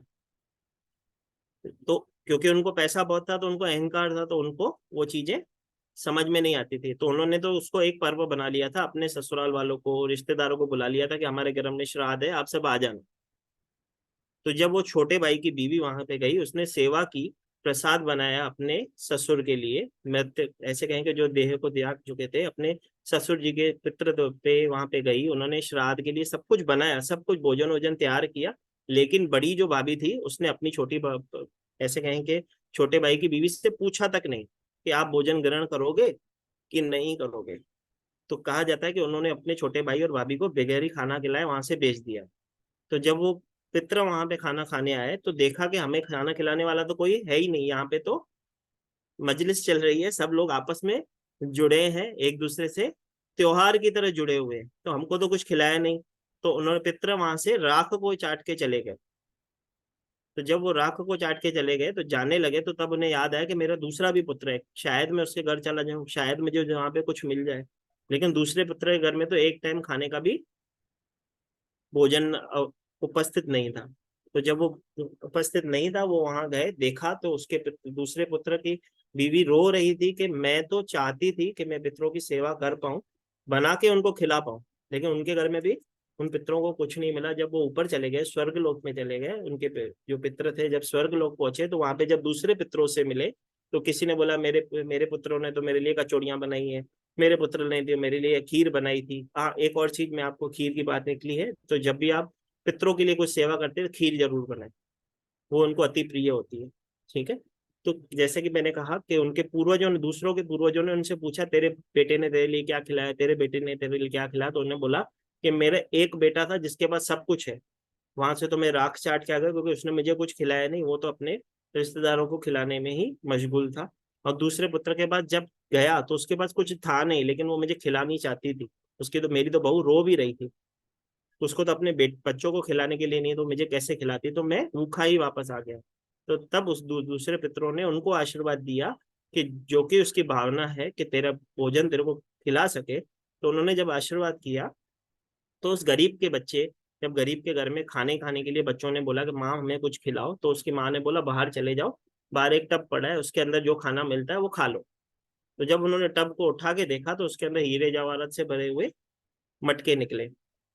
तो उनके पितरों के, तो जब उसकी वाइफ ने बोला कि ये आशीर्वाद तो भगवान का हमारे ऊपर है, तो उसके पति ने बोला नहीं, ये हमारे पितरों का आशीर्वाद है, क्योंकि तेरे मन में वो भावना थी कि तू उनकी सेवा कर सके, तो भगवान ने उनके स्वरूप में तुझे ये चीजें भेजी है ताकि अगले समय तू उनकी अच्छे से सेवा कर सके।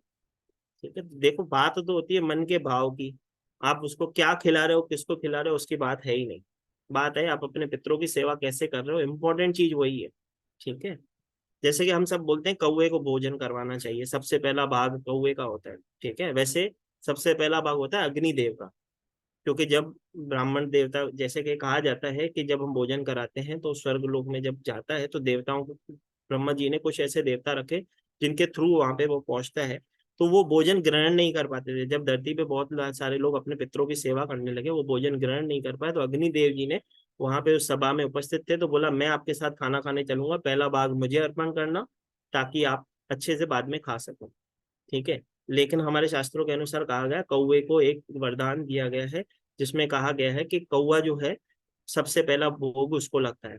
अब क्यों लगता है, उसके पीछे छोटी सी वही बात है कि कथा है, छोटी सी रामायण। ऐसे कहा जाता है कि प्रभु श्री राम, सीता और लक्ष्मण जब वनवास में थे, तो जयंत जो इंद्र देवता के पुत्र थे, वो कौवे के रूप में आजमाने चले गए थे प्रभु श्री राम को कि ये हमें क्या कर सकते हैं, क्या वो मुझे पहचान सकते हैं, या क्या वो प्रभु हैं, तो कैसे मैं मान लूं कि वो प्रभु है। तो वो गए और सीता माता जी के चरणों में उन्होंने चोंच मार दी, और सीता माता जी के जब चरणों से खून की धारा बहने लगी, तब प्रभु श्री राम ने एक तिनके का तीर बनाया और उसके ऊपर छोड़ दिया।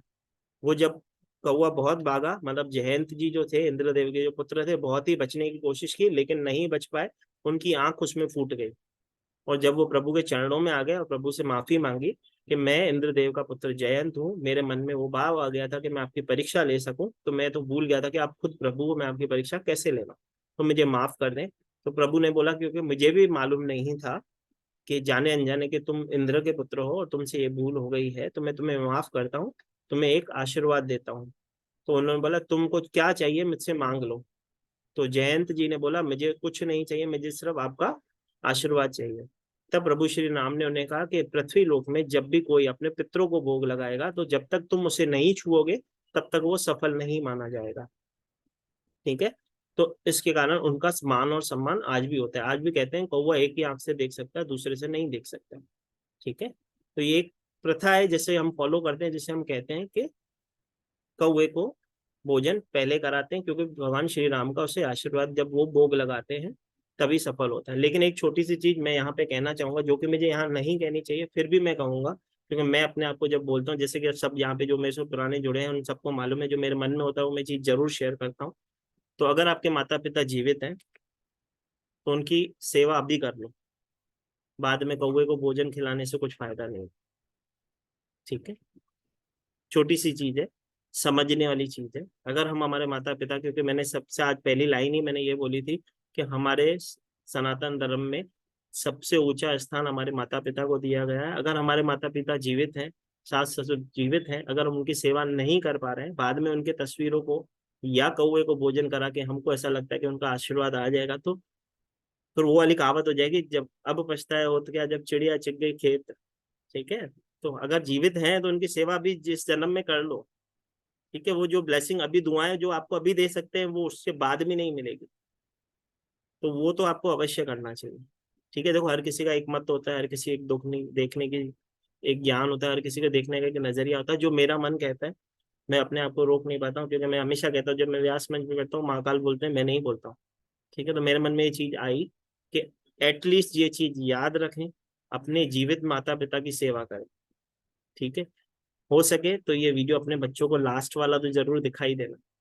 ठीक है, एटलीस्ट वो आपकी सेवा कर सके। ठीक है, कहते हैं अगर आप अपने बच्चों के ऊपर कृपा करना चाहते हो तो उन्हें सोने मत दो, उनको उठाओ, उनको नाम जपवाओ, उनको एक ऐसा नियम फॉलो करवाओ जिससे वो ज्ञान से जुड़े।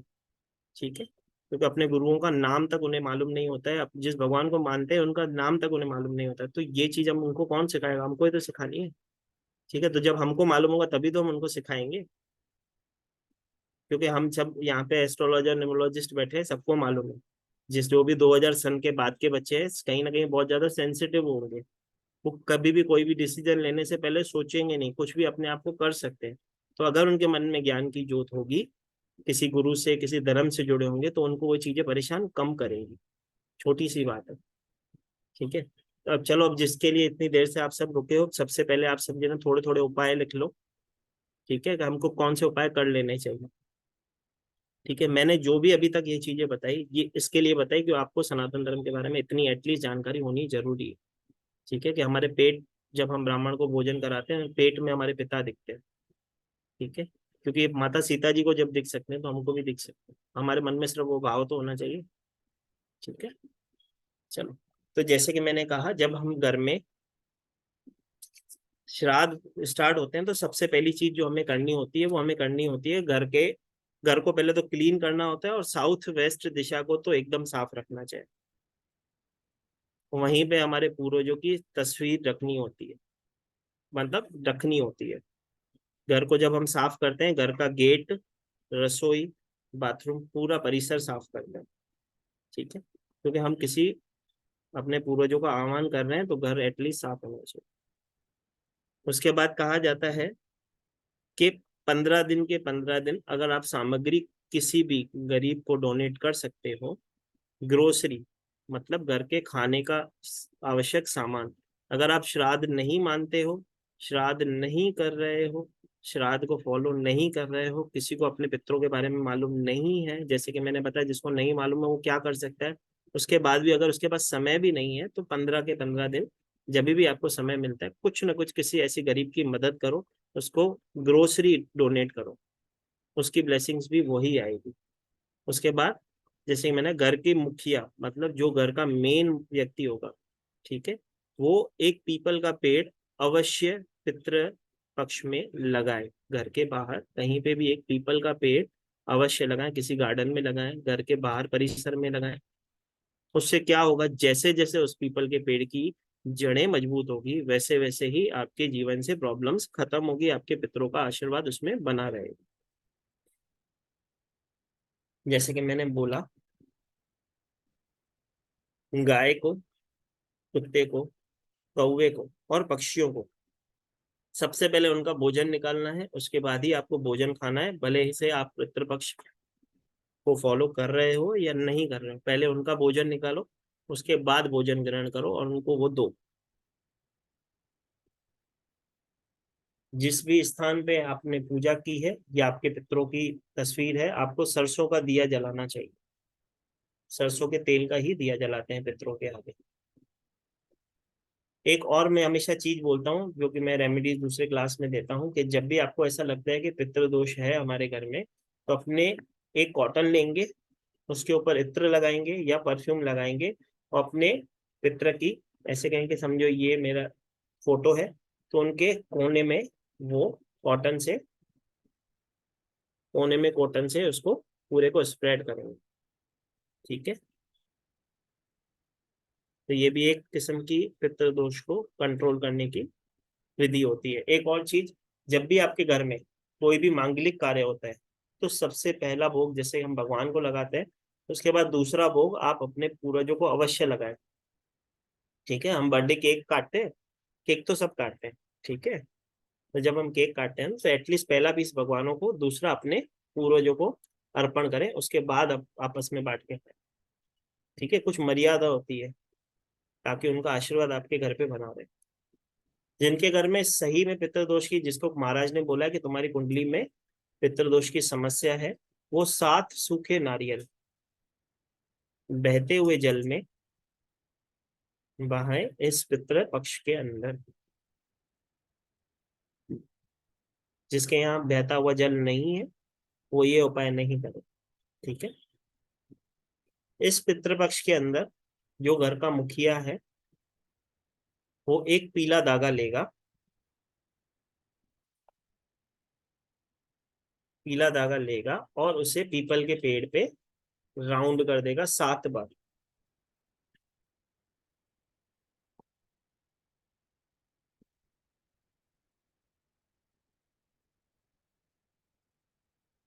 पितरों की पूजा सुबह 12:30 बजे से 1:30 बजे के बीच में हो ही जानी चाहिए। 1:30 बजे से ज्यादा देर नहीं होनी चाहिए।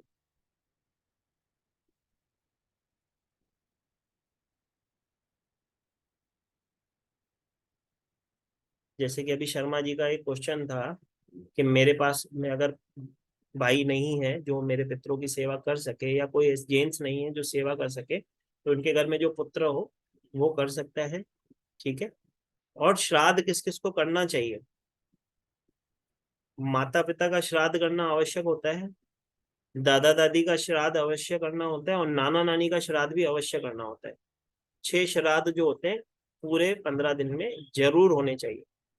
अगर आपको नाना नानी जी की तिथि नहीं मालूम है, दादा दादी की नहीं मालूम, तो अमावस्या के दिन 6 के नाम देके आहुति देके आप करोगे। ठीक है। बरखा जी 2 मिनट ले लेता हूँ, 1-2 चीजें और मैं बता देता हूँ फिर ले लेता हूँ क्वेश्चन, टेंशन ना। ठीक है। तो माता पिता दादा दादी नाना नानी का श्राद्ध अवश्य करना चाहिए। अगर हमें नहीं मालूम है तो अमावस्या के दिन उन सबका नाम लेके उनके नाम से तर्पण कर देना चाहिए, या किसी ब्राह्मण को भोजन करवा सकते हो तो भोजन, नहीं करवा सकते तो उससे दक्षिणा दे देनी चाहिए। ठीक है। बाकी जो प्रक्रिया मैंने बताई थी, कुत्ते को, गाय को और कौवे को खाना रोज भी दे सकते हो, जरूरी नहीं है कि इस पितृपक्ष में देना है।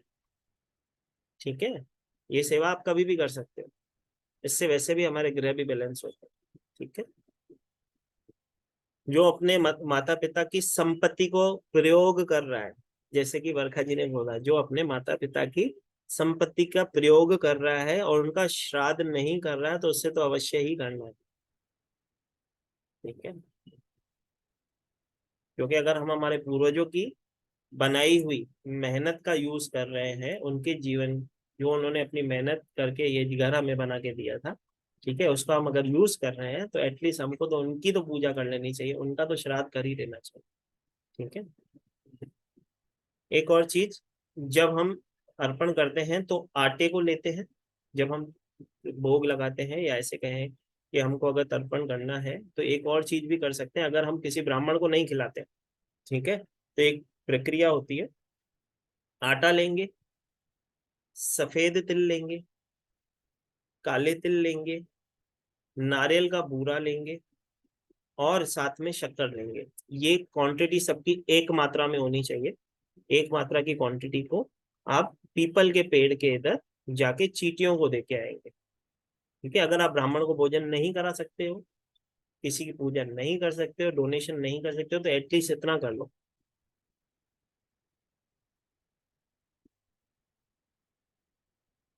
परिवार में कोई जो है, हाँ, जो भी नया भी कोई है, अपने पूर्वज तो उनके लिए वो सब होंगे ही ना। अगर कोई नया हुआ है, जैसे कि किसी ने सवाल किया कि कोई अगर पूर्वज किसी के पहले के कोई जेंट्स नहीं है, उनके घर में कोई नया बच्चा है, छोटा बच्चा है, अगर वो करना चाहता है तो कर सकता है ना। इसमें कुछ हर्ज थोड़ी, अपने उसके लिए तो वो पूर्वज तो रहेंगे ना। आटे वाली बताऊं? ठीक है। तो आटे, पहला तो चाहिए, थोड़ा सा आटा चाहिए, सफेद तिल चाहिए, काले तिल चाहिए, नारियल का बूरा चाहिए और शक्कर। इन सब का मिश्रण बनाएंगे और इस मिश्रण को पीपल के पेड़ के इधर चींटियों को देंगे। ठीक है। ये जो मात्रा होगी सबकी इक्वल होगी। ठीक है। एक और छोटा सा उपाय होता है, वो भी सब लिख लो। एक कटोरी के अंदर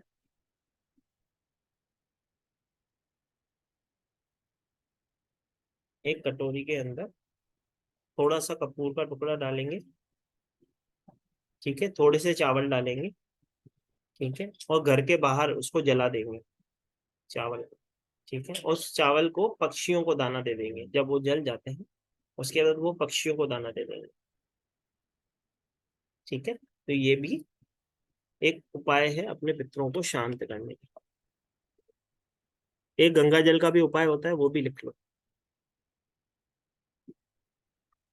तुलसी आपके घर में अगर है, क्योंकि हम सब सनातनी है, मेरे हिसाब से सबके घर में तुलसी होगी। ठीक है, तो तुलसी के पास में बैठ जाना है। 2 पात्र लेने हैं। एक पात्र के अंदर आपको गंगा जल भर लेना, मतलब 2 कटोरी भी ले लोगे तो चलता है। तो एक कटोरी के अंदर गंगा जल भर लीजिए। दूसरी कटोरी खाली रखेंगे, अपने हाथ में थोड़ा सा गंगा जल डालेंगे और अपने पितरों को ध्यान रखते हुए उनको अर्पण करेंगे दूसरी कटोरी में। ठीक है, ऐसा आपको 5 बार करना है या 7 बार भी कर सकते हैं। ठीक है, फिर उस जल को अर्पण करके प्रार्थना करके कि मैं आपको जल तर्पण कर रही हूँ, उसका स्वीकार करें और उनसे प्रार्थना करें कि मेरे जीवन में आपकी ब्लेसिंग्स हो। ठीक है, तो ये एक तरीका होता है, ये भी एक किस्म की एक रेमेडी है जो हम करते हैं। ठीक है, अंकित जी कुछ पूछना है?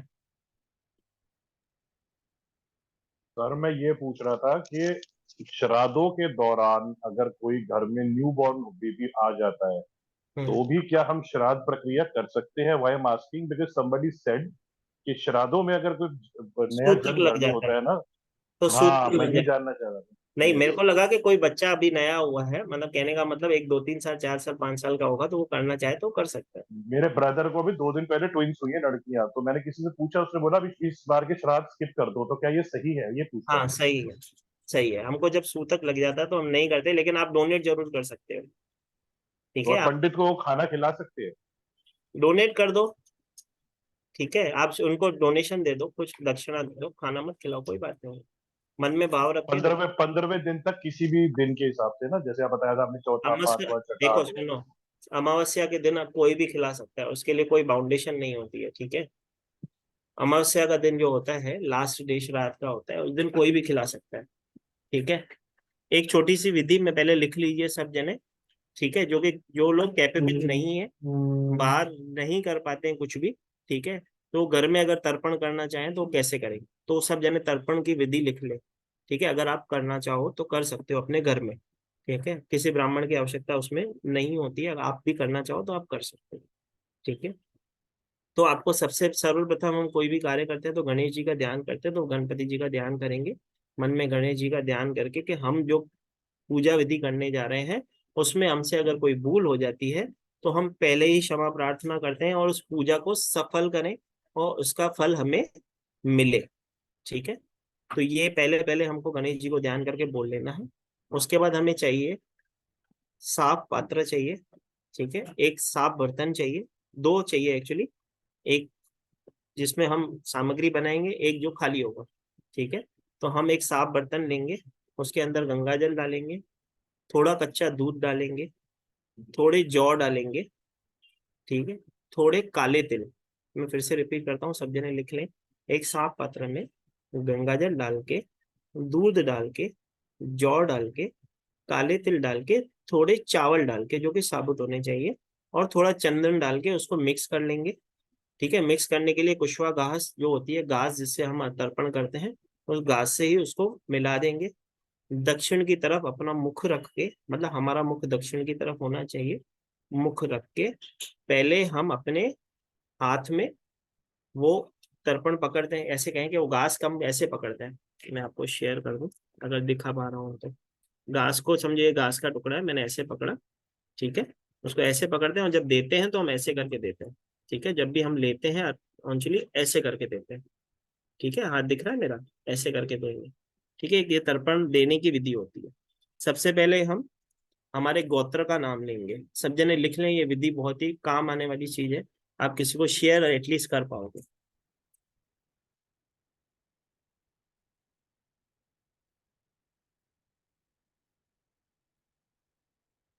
सबसे पहले हम अपने गोत्र का नाम लेते हैं, फिर हमारे पूर्वजों का नाम लेते हैं, तो उनके नाम से हम प्रार्थना करते हैं और उनको प्रार्थना करते हैं कि मैं आपको जल तर्पण देने जा रही हूँ या जा रहा हूँ। ठीक है, आप इसे ग्रहण करें। ठीक है, उसके बाद हम जब भी हम किसी को जल का तर्पण देते हैं, समझो हम अगर हमारे पिता को दे रहे हैं तो हमारे पिता का जो नाम है उसको नाम पुकारेंगे, हाथ में थोड़ा सा जल ले लेंगे उस पात्र में से जो हमने जल बनाया है। हम जल, अगर आप नदी किनारे हो तो सीधा आप नदी में ही प्रवाहित करते हो, अगर नदी किनारे नहीं हो तो दूसरा जो आपने खाली पात्र रखा है उस पात्र के अंदर आप वो तर्पण छोड़ोगे। ठीक है, जल का तर्पण छोड़ोगे। तो जब हम पिता का नाम लेंगे तो पिता का नाम लेंगे, हम बोलेंगे पिता का नाम, फिर बोलेंगे तम से, सब जने लिख रहे, तस्मे स्वदा नमः, तस्मे स्वदा नमः, ये मंत्र का चैंट करते हैं। ऐसे करके हम 3 बार तर्पण देते हैं पिता के नाम से। ठीक है, तस्मे स्वदा नमः, जो मेरे पिता का नाम है, समझो मेरे पिता का नाम जो भी है तो उनका नाम लूंगा। ठीक है, तस्मे स्वदा नमः, तस्मे स्वदा नमः, तस्मे स्वदा नमः, 3 बार अपने पिताजी के नाम से।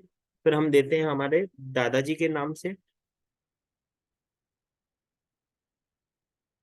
ठीक है, अगर परदादा जी का नाम मालूम है तो फिर उनके नाम से भी 3 बार आप वो चीज सेम प्रक्रिया करते हो। ठीक है, जब हम ये किसी महिला के लिए करते हैं, मतलब हम अगर हमारी माता जी के लिए कर रहे हैं तो उस मंत्र में तस्य स्वदा नमः करते हैं।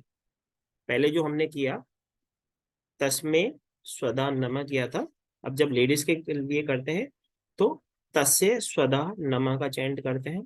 ठीक है, और पहले माता जी के लिए, फिर दादी जी के लिए, फिर अपने पितरों के लिए, जो हमारे परदादी हुई अगर उनका नाम मालूम है तो उनके लिए हम 3-3 बार हर किसी का तर्पण अपने हाथ से कर सकते हैं। ठीक है, मतलब पिताजी के लिए करोगे तो 3 बार उनका नाम लोगे, 3 बार उसे अर्पण करोगे, फिर दादाजी का नाम लेके उनका 3 बार नाम से तर्पण करोगे, फिर परदादा जी का 3 बार, फिर माता जी, दादाजी, दादी जी। ठीक है, अगर नानी जी नाना जी का अगर करना चाहो तो वो भी कर सकते हैं।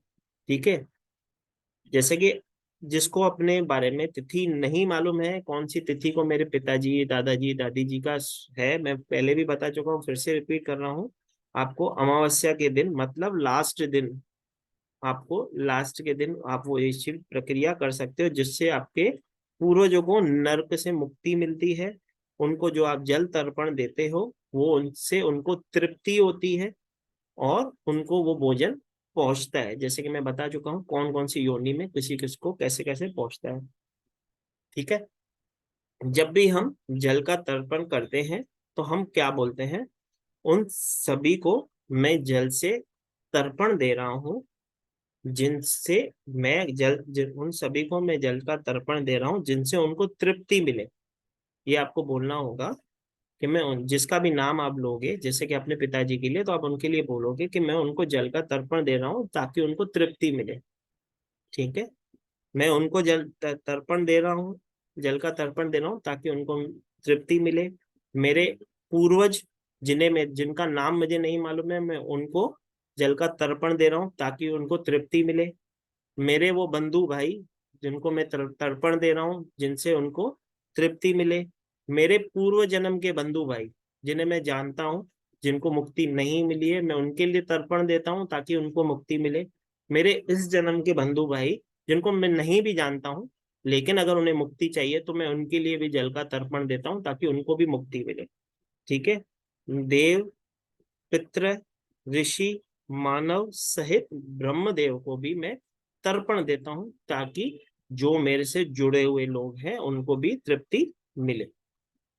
ठीक है, तो एक उनको तृप्ति मिले उसके लिए करना होता है। फिर ब्रह्मा जी को भोजन, ठीक है, मैंने ब्रह्म देवता माना, जो ब्राह्मण देवता हमारे घर में आए हैं उन ब्राह्मण देवता को भोजन, फिर गाय को भोजन, फिर अपने परिवार के साथ बैठ के आप भोजन करोगे। यहाँ पे विधि समाप्त होती है। वो जो पानी होता है जो आपने तर्पण दिया है वो बहते हुए जल में आप प्रवाहित कर देते हो।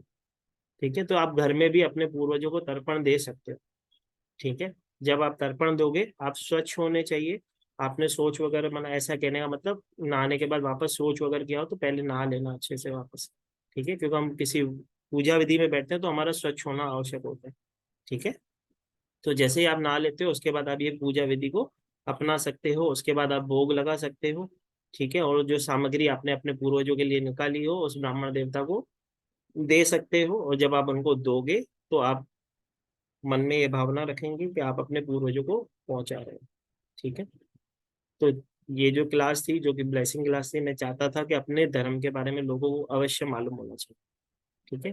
क्योंकि मैंने लास्ट वाले सेशन में कुछ लोगों से एक चीज पूछी थी कि हम माँ दुर्गा जी को मानते हैं, क्योंकि आगे नवरात्रे आने वाले हैं, तो हम माँ दुर्गा जी का जो स्वरूप पूछते हैं, जो कि माँ वैष्णो देवी जी में है, तो उन माताओं के नाम क्या है? 3 देवियों के रूप में वो वहां पे प्रकट हुई हैं, उन 3 देवियों के नाम क्या है? कोई बताएगा यहाँ पे क्या नाम है? रोहिणी जी, आप लास्ट वाले क्लास में थे?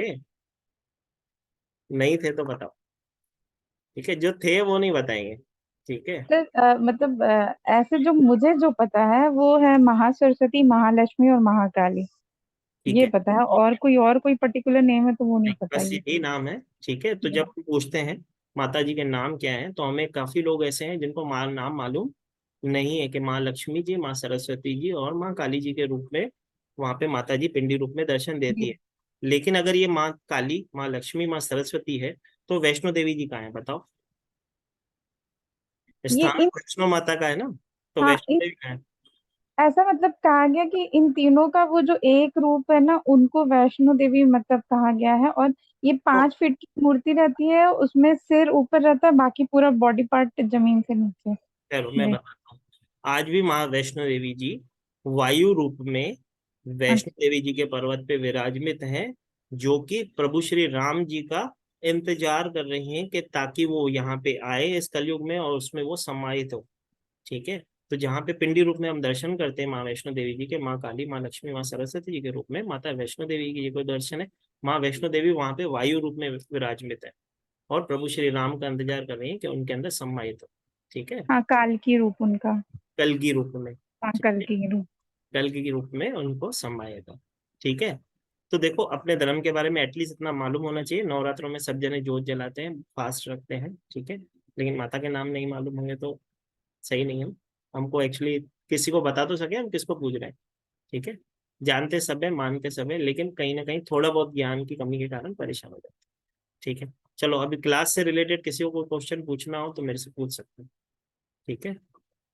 जी बरखा जी, पूछिए। एक और इसमें सुना गया है, अब मेरे घर पे भी मेरी सासू माँ कहती हैं कि दादा दादी का हम लोग को हर बार करने की जरूरत नहीं है, क्योंकि हम लोग गया में पिंड बैठाते हैं ना, वो कर दिए, वो करने के बाद कुछ नहीं किया जाता है। देखो कैसा होता है, वहां पे जब हम बोलते हैं गया में, जब हम जाते हैं वहां पे क्या है, विष्णु जी का एक चरण पाद है, जो कि ऐसा कहते हैं कि वहां पे उनका जो अवतार हुआ था, ठीक है, उस अवतार का वहां पे चरण पाद है। तो इसके लिए वहां पे हम जब जाते हैं, तब वहां पे जाके पिंड दान करके आते हैं। उसके बाद हमको कोई श्राद्ध कोई करने की आवश्यकता नहीं होती है। जैसे कि मैंने बोला, जिस पूर्वज ने हमारे लिए पूरी जिंदगी बिता दी, हमको इतना बड़ा करने के लिए, इतना खड़ा करने के लिए, जब वो उनका शरीर शांत हो जाता है, ठीक है, जब अपनी देह त्याग देते हैं, उसके बाद भी हम 15-20 मिनट के बाद भी, 15-20 मिनट भी उनकी ऐसे कहें कि वो हाँ, हमारे लिए फिर वो रिश्ता नहीं रह जाता है, बॉडी रह जाती है, ठीक। यही चीज मैं सोचती हूँ कि ठीक है, हो गया होगा, सेवा लेकिन कर सकते हैं, याद देखो कर सकते हैं ना। सुनो, सेवा आप सब कर सकते हो, ठीक है। मन में भाव रखो, अगर आपका मन कहता है कि आपको सेवा करनी चाहिए, जैसे कि आपने बोला मैं चाहती हूँ कि मेरे परदादा जी को मैं याद करती हूँ, क्योंकि उनकी जो कुछ उनकी भी तरफ। है ना, उनका ही दिया हुआ है, और अच्छे से दिया हुआ। हाँ, तो बस, मैंने 3-4 पुष्प हम लोग उन्हीं का दिया हुआ से चल रहे, तो बस ये हाल है। उनकी सेवा करने में क्या हर्ज है, ठीक है। हाँ, और सेवा में इसलिए हम क्या कर रहे इसलिए हैं? देखो, हम वो सेवा में मैं, क्या कर रहे हैं? छोटी सी हाँ चीज कर रहे हैं। हम हाँ, गाय को भोजन खिला रहे हैं, वो क्या गलत है? नहीं। नहीं ठीक तो, ठीक है, पक्षियों को खाना खिला रहे, क्या गलत है? नहीं। नहीं, ठीक है, अगर हम चाहते हैं हमारे पूर्वजों तक वो चीज पहुंच रही है, जैसे कि मैंने आपको हाँ, कर्ण की बात बताई कि कर्ण ने सब कुछ बांटा था, सोने चांदी के अलावा कुछ बांटा ही नहीं था। जब वहां पे गया तो उसको भोजन के लिए परेशान हो गया कि अभी मैं खाऊं क्या, ठीक है। तो अगर वो भोजन दान कर देता तो उसको वहीं पे भी भोजन, तो बोलते हैं ना, जो जीवन में आपको चाहिए, अगर आपको किसी को प्यार देना है तो आप प्यार दो, अगर आप किसी को गाली दो तो मालूम पड़ जाएगा कैसे वापस गाली आती है, ठीक है। तो जीवन में जो चाहते हो वो दे दो, अगर प्यार बांटते हो तो प्यार मिलेगा, खुशी बांटते हो खुशी मिलेगी, ब्लेसिंग बांटोगे ब्लेसिंग मिलेगी, ठीक है। तो आप, अगर आपका मन बोलता है सेवा करो तो हाँ, बस इसलिए क्योंकि हम लोग इतने आराम से रह रहे थे, सिर्फ उन्हीं के लिए रहे, उन्हीं की वजह से रह रहे हैं। तो सेवा करना इम्पोर्टेंट है, बाकी वो तो, ये तो देखो एक और है सेवा का, और एक जो तुलसी जी वाला आपने बताया जल से तर्पण करना, तो उसमें क्या तर्पण ऐसे उल्टा हाथ करके करना है? तर्पण करने की विधि यही रहती है, हाथ में जौंचली ले लो और इस हाथ से ऐसे छोड़ तो दो नीचे। तुलसी जी को भी जो जल चढ़ाएंगे ऐसे ही चढ़ाएंगे हम लोग? तुलसी जी को नहीं चढ़ाएंगे हम, एक बार तुलसी जी के बाजू में बैठेंगे, एक हाँ। बर्तन में जल लेंगे, फिर उसमें से थोड़ा अच्छा। गंगा जल हाथ में लेंगे, दूसरे बर्तन में छोड़ देंगे और दूसरे बर्तन में जो जल हुआ उसको बहते हुए पानी में छोड़ देंगे। ठीक है, ओके जी। हाँ, थैंक यू सर। चलो, कोई दिक्कत नहीं। अनम्यूट कीजिए सर। जय श्री महाकाल। जय श्री आ, महाकाल। प्रभु जी, आपने जो बोला जो तर्पण के लिए जैसे अभी गणपति को पहले ध्यान ध्यान करके बोलना है, फिर दो बायल लेके जो सामग्री बोला, गंगा जल, मिल्क और जौ, साबूदाना, ब्लैक तिल। साबूदाना नहीं, ब्लैक तिल, साफ पात्र, गंगा जल, दूध, जौ, काला तिल और चावल। ओके साबुत चावल बोला मैंने, साबूदाना नहीं, साबुत चावल मतलब अक्षत। ठीक, ओके जो टूटे हुए चावल ना हो बस वो, और थोड़ा सा चंदन मिक्स करके उसको उस घास से ही मिक्स कर देंगे। फिर जब हम तर्पण देंगे तो तर्पण का मंत्र और विधि मैंने आपको बताई है। ठीक है, ओके ओके। ओके जी। किरण जी अनम्यूट कीजिए मैम। जय श्री महाकाल। नमस्कार सर, कैसे हैं आप? मस्त, आशीर्वाद है महाकाल। सर, जो हम आप बता रहे हो मांगलिक कार्य में भी, जैसे हम पहले देवताओं को भोग लगाते हैं, बाद में हमें एंसेस्टर्स को भी लगाना चाहिए, पूर्वजों को, तो क्या वो वाला खाना, जैसे हम देवताओं वाला खाना तो कहते हैं मिक्स कर दो पूरे खाने में, तो ये पूर्वजों वाला भी हम ही खाते हैं या किसी और को मतलब आउटसाइडर देना पड़ता है? नहीं खाता, हम खा सकते हैं, मतलब ब्लेसिंग है घर ना। के लोग खा सकते हैं? देखो चलो, इस बात पे एक और चीज मुझे याद आ गई, चलो ये भी ब्लेसिंग होनी होगी सबको। तो काफी लोग के मन में ये भ्रम होता है कि जब हम पितृ पक्ष होता है तो पूजा नहीं करते हैं।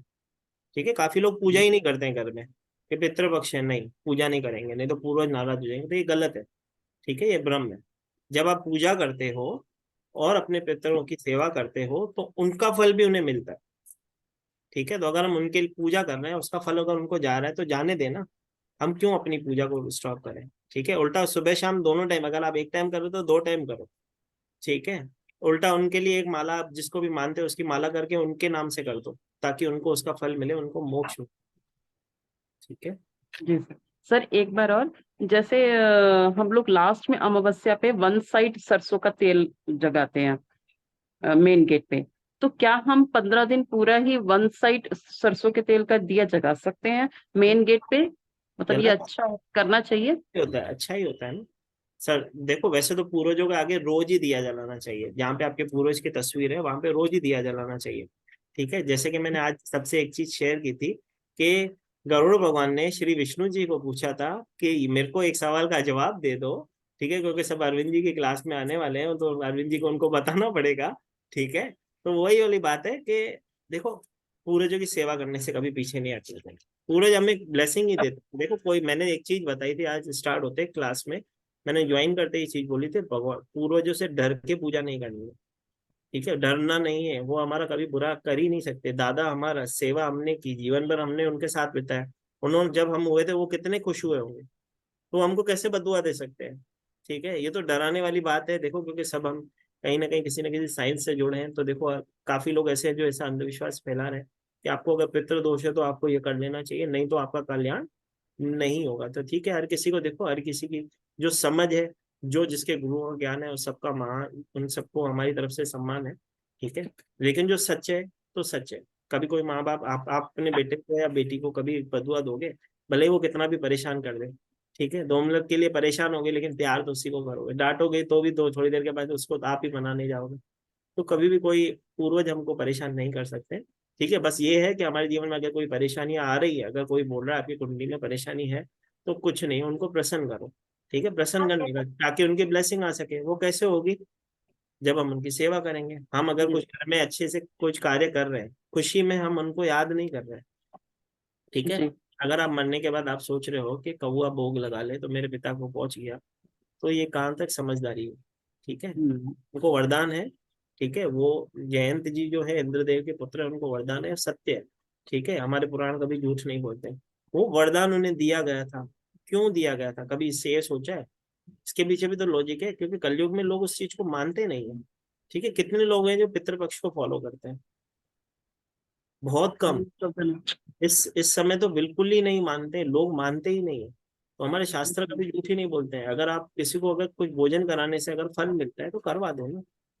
ठीक है, एक छोटी सी चीज मैं अगर आपको शेयर करूं कि कोई व्यक्ति समझो मुझे रोड पे मिल गया, ठीक है, वो ड्रिंक किया हुआ, ठीक है, अगर वो मेरे से कुछ पैसे मांग रहा है, तो मैं सिर्फ इसके लिए नहीं दे रहा हूँ कि पैसे दे जाके वो दारू पिएगा, हो सकता है उसको सही में खाना खाना हो, सही हाँ में वो इसको तो भूख लगी लगी है। है।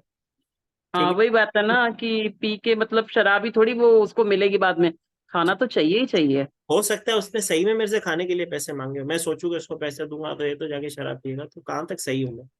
ठीक है, तो कहीं ना कहीं अगर मैं किसी भूखे को उस समय खाना नहीं खिलाया तो फिर तो इतना ज्ञान होने के बाद कुछ फायदा ही नहीं।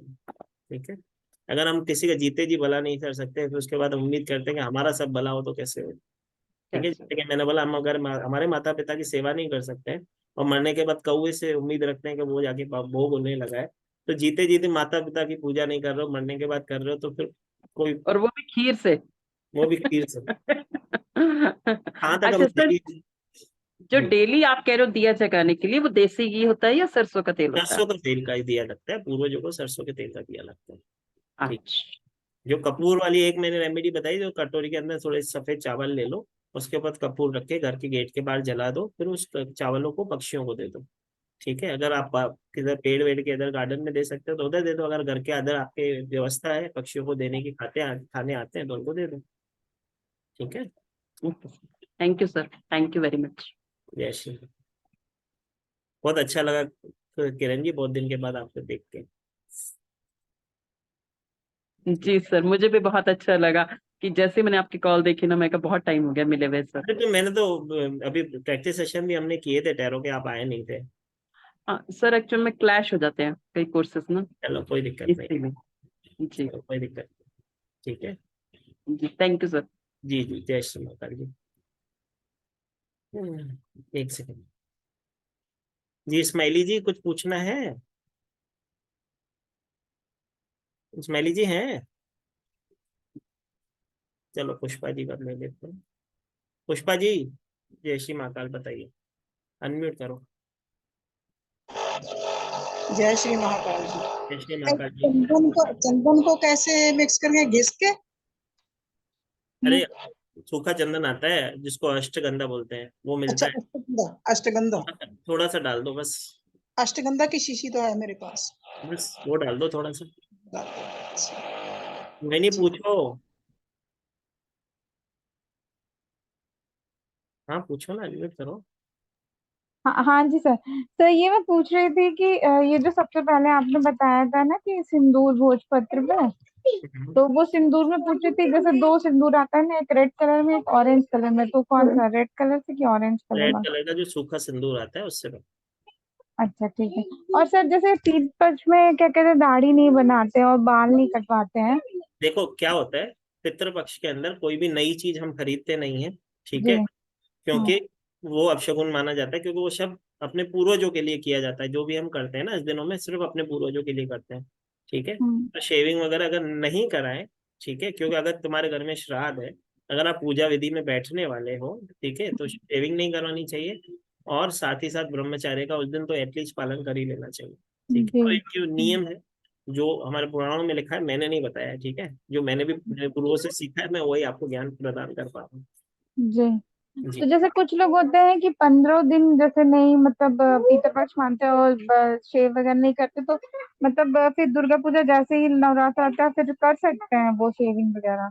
अमावस्या के बाद कई लोग अमावस्या के दिन कर सकते हैं, अमावस्या के दूसरे दिन, जैसे कि अभी दुर्गा पूजा हो जाती है तो कई लोग तो हाँ नवरात्र के बाद ही करते हैं। ठीक, हाँ हाँ कई लोग नवरात्र के बाद करते हैं। अभी जैसे हाँ। काफी लोग हैं जो मेरे से कनेक्टेड हैं, लेकिन वो बोलते हैं हम अमावस्या में उतारते हैं, नवरात्रों में नहीं। अब मानने वाले तो नवरात्रों को मानते हैं, कई कई लोग हम्म। वैसे भी नहीं मानते तो वो तो वैसे भी उतारते हैं। ठीक है, हम तो गणपति में भी नहीं उतारते हैं। ठीक है, हम अच्छा गणेश चतुर्थी होती है तो सीधा अभी फिर नवरात्रों के बाद ही होगा जो होगा। ठीक है, अच्छा अच्छा तो अपने अच्छा। मान्यता के ऊपर है, जैसा आप जितना मानो, जो भाव हो आपके मन में। अच्छा सर, जैसे ये बताएं कि जैसे 14वें दिन नहीं देना चाहिए शायद वो अकाल मृत्यु वाला आप बता रहे थे, तो जैसे कोई अगर दान दे रहा है सिर्फ रोज डेली का डेली कुछ ना कुछ दान, तो वो दान 14वें दिन दे सकता है? दान सब दिन दे सकते हैं हम, ठीक है। हम अच्छा। 15 दिन श्राद्ध होते हैं, 15 के 15 दिन दान कर सकते हैं। दान की हाँ विधि कैसी है, देखो ये क्यों होती है, ठीक है। जो कुछ कैपेबल ही नहीं है, जो उसको जिसको ज्ञान नहीं है, जो उसको फॉलो नहीं कर पा रहा है। काफी लोग हैं जिनका ऑफिस है, ठीक है, वो सुबह जाते हैं आते ही रात को, तो कब अपने पितरों के लिए उनको छुट्टी नहीं मिलेगी, ठीक है। हम्म, ठीक है, उनका समझो, उनको पितरों का दिन मालूम है, चौथा दिन है, आज का दिन था, ठीक है, लेकिन आज हाँ उनको वापिस ऑन है क्योंकि 4 दिन 5 दिन पहले छुट्टी होके गई है, ठीक है। तो वो कैसे जो करेंगे, ठीक है। तो हाँ एटलीस्ट वो एटलीस्ट दान तो कर सकते हैं ना, किसी को हाँ खाना खिला सकते हैं, किसी को डोनेट कर सकते हैं। नहीं तो भी गाय को रोटी, इसके लिए खुद के लिए रोटी बना रहे हैं तो एक एक रोटी सबके लिए निकाल दें, ठीक है, हाँ जाते रास्ते में खिलाते जाए।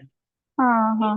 अच्छा, जैसे गरीब न मिले तो मंदिर में पंडित जी ब्राह्मण जी को दे सकते हैं? ब्राह्मण जी को तो वैसे ही खिलाते हैं ना, ब्राह्मण जी तो खा ले तो आप अच्छी बात है, वो तो अच्छी बात है, मैंने तो बोला ना, उनकी उनको तो आप घर पे भी बुला के खिला सकते हो, उधर भी। जरूरी हाँ नहीं है उनको गरीब ढूंढना है, गाय की सेवा करनी है, ठीक है, हाँ पक्षियों की सेवा करनी है, कुत्ते की सेवा जी करनी है, ये आपको इजीली मिल जाते हैं, इनकी सेवा कर दो, कोई दिक्कत नहीं है। जी जी जी जी ठीक सर, है? बस बस इतना। बहुत बहुत धन्यवाद आज ही वेबिनार रखने के लिए।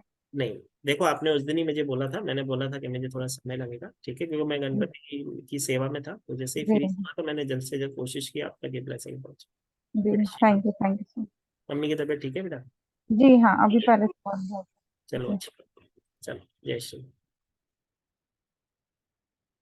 जी, स्मिता वरांडे जी, अनम्यूट कीजिए। जय श्री महाकाल सर। जय श्री माता सर जी। बहुत अच्छी मतलब आज संकष्टी चतुर्थी के दिन हमें मिला आस्था ब्लेसिंग पितरों के लिए। तो मुझे ये पूछना था कि गरुड़ पुराण हम पढ़ सकते हैं क्या? सर मैंने ये पोथी ली, हम भागवत पढ़ते हैं, जैसे ये पोथी है भागवत का हम करते हैं पाठ पितर पक्ष में, और दत्तात्रेय का हमारे महाराष्ट्र में ऐसा मानते हैं, दत्त जी को नाम जप वगैरह बहुत चलता है। तो दत्त जी भी तो अत्रि जी के ही बेटे हैं, ब्रह्मा जी के ही हाँ, पुत्र हैं। जी सर। और इधर वो सांगली जिले में वाड़ी करके है, उधर दत्ता जी का स्थान है, और त्र्यंबकेश्वर में दो मतलब महाराष्ट्र में ऐसे है जिन्हें वो पितृ पूजा करते हैं। और एक पुष्कर हम वहां भी गए थे राजस्थान में, उधर भी होती है ना पुष्कर में।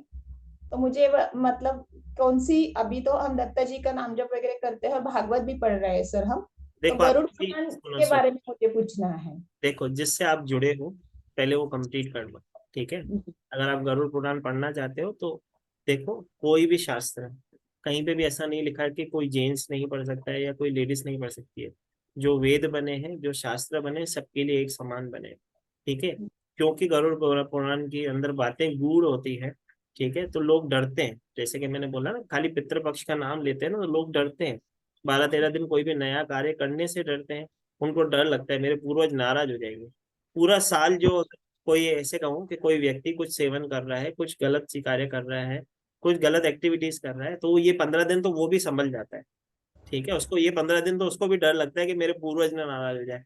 तो आप तो वैसे ही संस्कारों पे नहीं चल रहे हो, तो आपको पूर्वज तो वैसे ही परेशान करेंगे, क्योंकि पूर्वज परेशान नहीं कर रहे हैं, वो आपके कर्म आपको परेशान कर रहे हैं, ठीक है। तो हमको तो हमारे कर्म को सुधारना है, ठीक है। तो आप अगर जो फॉलो कर रहे हो, आपको अगर गुरु का ध्यान है, जैसे कि आप दत्तात्रेय को मानते हो, आप उनकी बात करो, देखो ज्योत एक ही है, सबका सार एक ही है, ठीक है, जी सर, सबका। भागवत का हाँ लेकिन गरुड़ गरुड़ पुराण मतलब ना हमें ऐसा नहीं होता, पढ़ नहीं सकते हम ऐसा। मैं वही बोल रहा हूँ ना, देखो हर एक नहीं जिसको है आप वो फॉलो योगी कर रहे जो। हो, जी जिस सर। चीज को आप फॉलो कर रहे हो उसको करो, और ठीक भोग है। जो जब चढ़ाते हैं ना पितर को, हम तो चावल की खीर और पूरी करके, और वो उड़द के वड़े रहते हैं ना, वो नवनाथ में भी बता है, मच्छिंद्रनाथ ने गोरक्षनाथ लेके गए थे, तो उनका भी भोग रहता है हमारे इधर।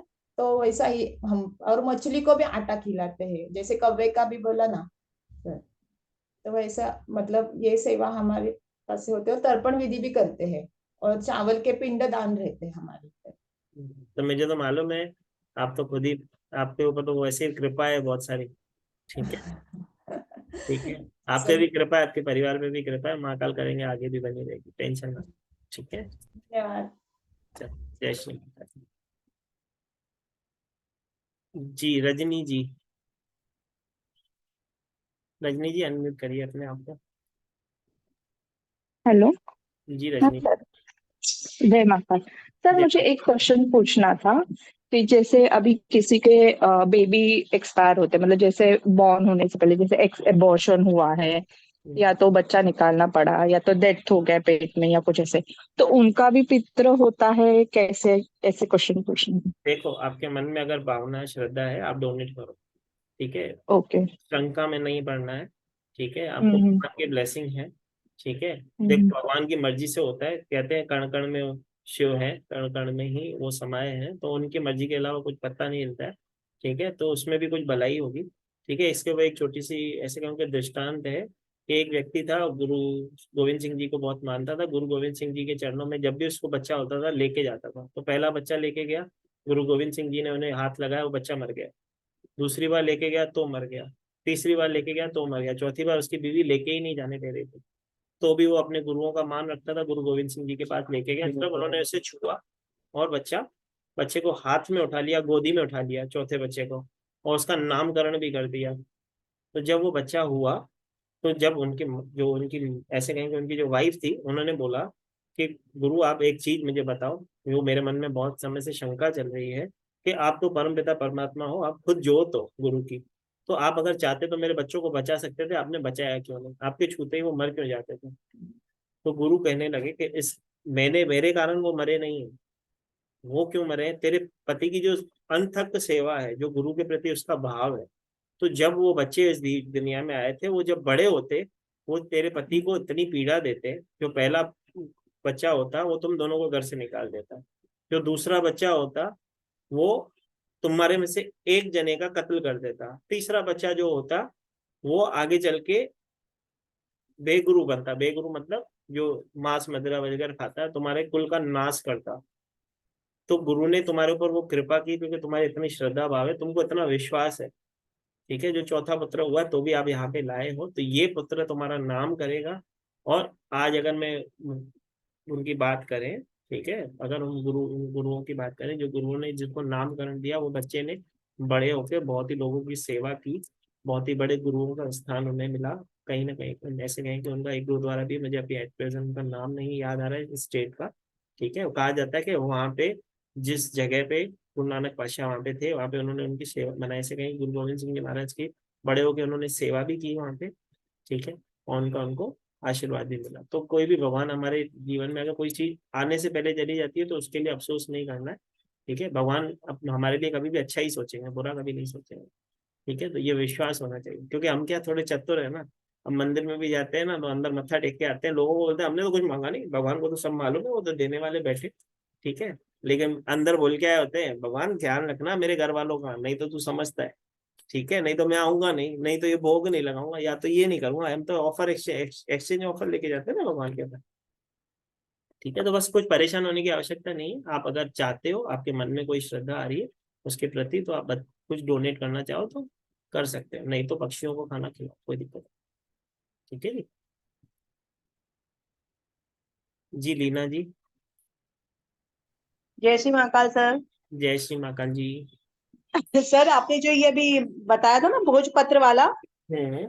हाँ उसमें थोड़ा मुझे कंफ्यूजन था। अभी जैसे वो मैम ने पूछा, तो रेड सिंदूर कौन सा जो हम लेडीज लगाती हैं वो? कुमकुम मैडम, कुमकुम जो नॉर्मल लगाते हैं। अच्छा सिंदूर कुमकुम। तो वही होता है, सिंदूर तो वही होता है ना। एक लाल सिंदूर जो हनुमान जी को चढ़ता है वो नहीं, ठीक है। हाँ हाँ। और मतलब कुमकुम। हाँ, सूखा कुमकुम सूखा कुमकुम, हाँ ठीक है। रोली मांगो, मान लो, ठीक है। अच्छा रोली से तो बन जाएगा, उससे लिखा जाएगा उससे? बनेगा ना, बनेगा ना। उसका थिक लेप बना लेना, उसके ऊपर मंत्र लिखना है। अनार की अगर कलम मिलती है तो उससे लिख लेना, कोई दिक्कत नहीं। अनार की लकड़ी तो में लेप के पानी मिला है ना? गंगा जल मिला देना, ठीक है। अच्छा। और उसके बाद में इन सब का करना क्या है? उसको पितरों को जब हम रखते हैं, पितरों के स्थान पे रखते हैं, 15 दिन जब हो जाते हैं, जब हम ब्राह्मण देवता को कुछ दान करते हैं, उसके साथ उनको उसी के अंदर डाल के देते हैं भोज पत्र। अच्छा नहीं तो बहते हुए पानी में डाल दो, अगर ब्राह्मण देवता को कुछ नहीं दे रहे हो तो बहते हुए पानी में प्रोवाइड कर दो, कोई दिक्कत नहीं, ठीक है। ठीक है सर। हाँ जी थैंक यू। चलो।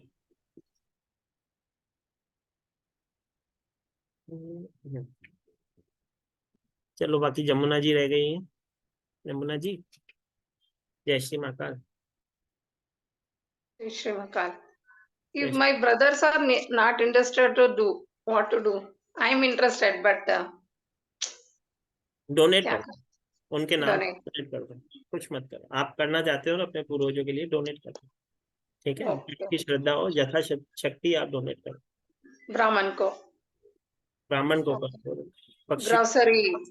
हाँ ओके. ग्रोसरी जरूरी नहीं है ब्राह्मण को, कोई गरीब मिलता है जिसको घर में खाने को नहीं है उसको भी दे सकते। उसको. अगर ब्राह्मण है तो ब्राह्मण को दो, ठीक है? अगर Yes. कोई ऐसा कैपेबल नहीं है जो जिसको खाने को घर में नहीं है तो उसको दो, तो और ज्यादा दुआएं मिलेगी, ठीक है? Okay. Okay. ओके जी, चलो। तो आज्ञा ले लें?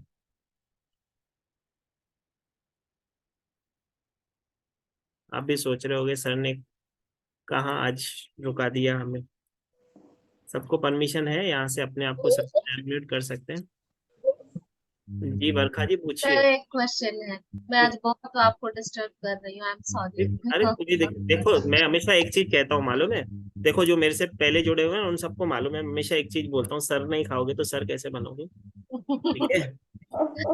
अच्छा, गोपी चंदन जो होता है, गोपी चंदन महिलाएं लगा सकती हैं? जैसे लगाती है मैं ना, भगवान जी को लगाती हूँ फिर खुद लगाती कृष्ण भक्त लगाते जो है, गोपी चंदन ही तो लगाते हैं। हूँ। अच्छा, गोपी चंदन महिलाएं लगा गोपी सकती चंदन लगाते हैं, आप हैं और अश्वत्थ, रोली भी लगा सकते हैं ना? देखो आपका मन का भाव जो बोलता है ना वो सब लगा सकते हाँ, मैं ना यही मानती हूँ कि मेरे मत का भाव, लेकिन रेस्ट्रिक्शन कितने आते हैं ना कि चंदन नहीं लगाना चाहिए, रोली नहीं लगाना चाहिए, सुहागन महिला को ये नहीं। हैं। देखो आप कितने लोग हैं हाँ मैं जाऊँ क्या करूँ? कितने सारे लोग हैं जो लगाते हैं, ऐसा कुछ नहीं है। भगवान की भक्ति करने में भी हम अगर फाउंडेशन रखेंगे तो पूछेंगे होता है, तो कैसे होगा? हाँ। ठीक है जी। स्माइली जी आपको हमने अनम्यूट किया था, आप थे नहीं, ठीक है? जय श्री जय श्री महाकाल। कैसे? महाकाल की कृपा है, आप बताओ। पूछ रही थी, जो गंगा जल बोले ना आप तुलसी के क्यारे के पास में, तो वो उसके बाद वो गंगा जल को क्या करना है? बहते हुए पानी, छींटना है कि बहते हुए बहते पानी हुए गिरा, पानी? ठीक है? ठीक है जी, वही पूछ रही।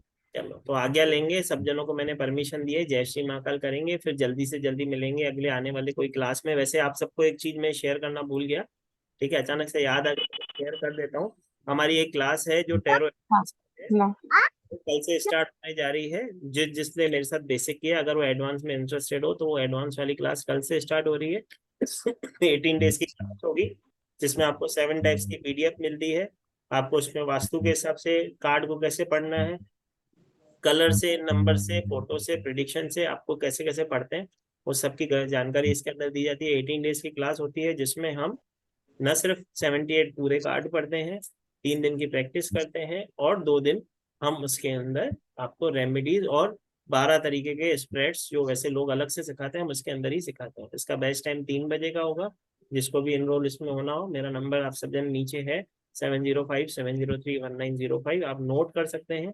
और जाते जाते एक छोटी सी सेवा, जो आज का वीडियो हुआ है, जो आज की हमने ब्लेसिंग क्लास की है, अपने परिवार वालों से और दोस्तों से उसको शेयर जरूर करें इसका लिंक, ताकि उनके जीवन में अगर कोई भ्रम है, कोई अगर ऐसा डर के कोई पूजा कर रहा है अपने पितरों की, देखो सीधा हिसाब है, अगर आप कोई पूजा कर रहे हो, ठीक है, आपके मन में कोई डर है, अगर डर से पूजा कर रहे हो तो उसका फल आपको मिलेगा? अगर हमारा मन शांत होगा, अगर हम अच्छे मन से, साफ मन से अगर तो गए तो ही तो उसका फल मिलेगा, ठीक है? तो छोटी सी बात है, ठीक है? तो इसका लिंक भी मैं अभी कुछ समय में, जहाँ से आपको व्हाट्सएप ग्रुप का लिंक मिला है वहीं पे शेयर कर दूंगा, जहाँ से आप क्लास में एनरोल हुए, ठीक है? अभी बहुत से जातक तो बोलते हैं आप इस पितृ पंद्रह में देखते हैं क्या एस्ट्रोलॉजी है इसमें, तो बोलती है हाँ देखती हूँ, कोई दिक्कत नहीं, लेकिन लोगों के मन में आता है ऐसा, आप देखते हैं क्या, ऐसा बोलते हैं। ठीक है, तो डर के नहीं, अपने पूर्वजों को प्यार करना है, कभी भी डरना नहीं। कोई आपको बोल देता है पितृ दोष है, तो हमेशा ये चीज जो आपके भाई ने आपको एक चीज शेयर की है कि हमारे पितृ थे, हमने उनसे बचपन से बड़ा उनके सामने हुए, तो हमने कभी उनका अहित नहीं किया, ना ही कभी उन्होंने अहित किया हमारा। तो जब वो हमारे पास अभी नहीं है तो हमारा बाद में अहित नहीं कर सकते हैं, ठीक है? लेकिन जो हमें सेवा करनी है वो तो करनी चाहिए, ठीक है? जिसके माता पिता है वो अभी उनकी सेवा कर ले, तो बाद में कहोगे कि सेवा ना करनी पड़े, ठीक है? तो जय श्री महाकाल करेंगे, फिर जल्द से जल्द क्लास में मिलेंगे, नहीं तो नई ब्लेसिंग के साथ, अभी नवरात्रि की ब्लेसिंग के साथ मिलेंगे। जय श्री धन्यवाद सर, बहुत जय श्री माता सर, जय Shri thank you sir. Shri Mata बोलो जय सर श्री जी। जय श्री माता, जय श्री माता। जय श्री माता। चलो जय श्री माता।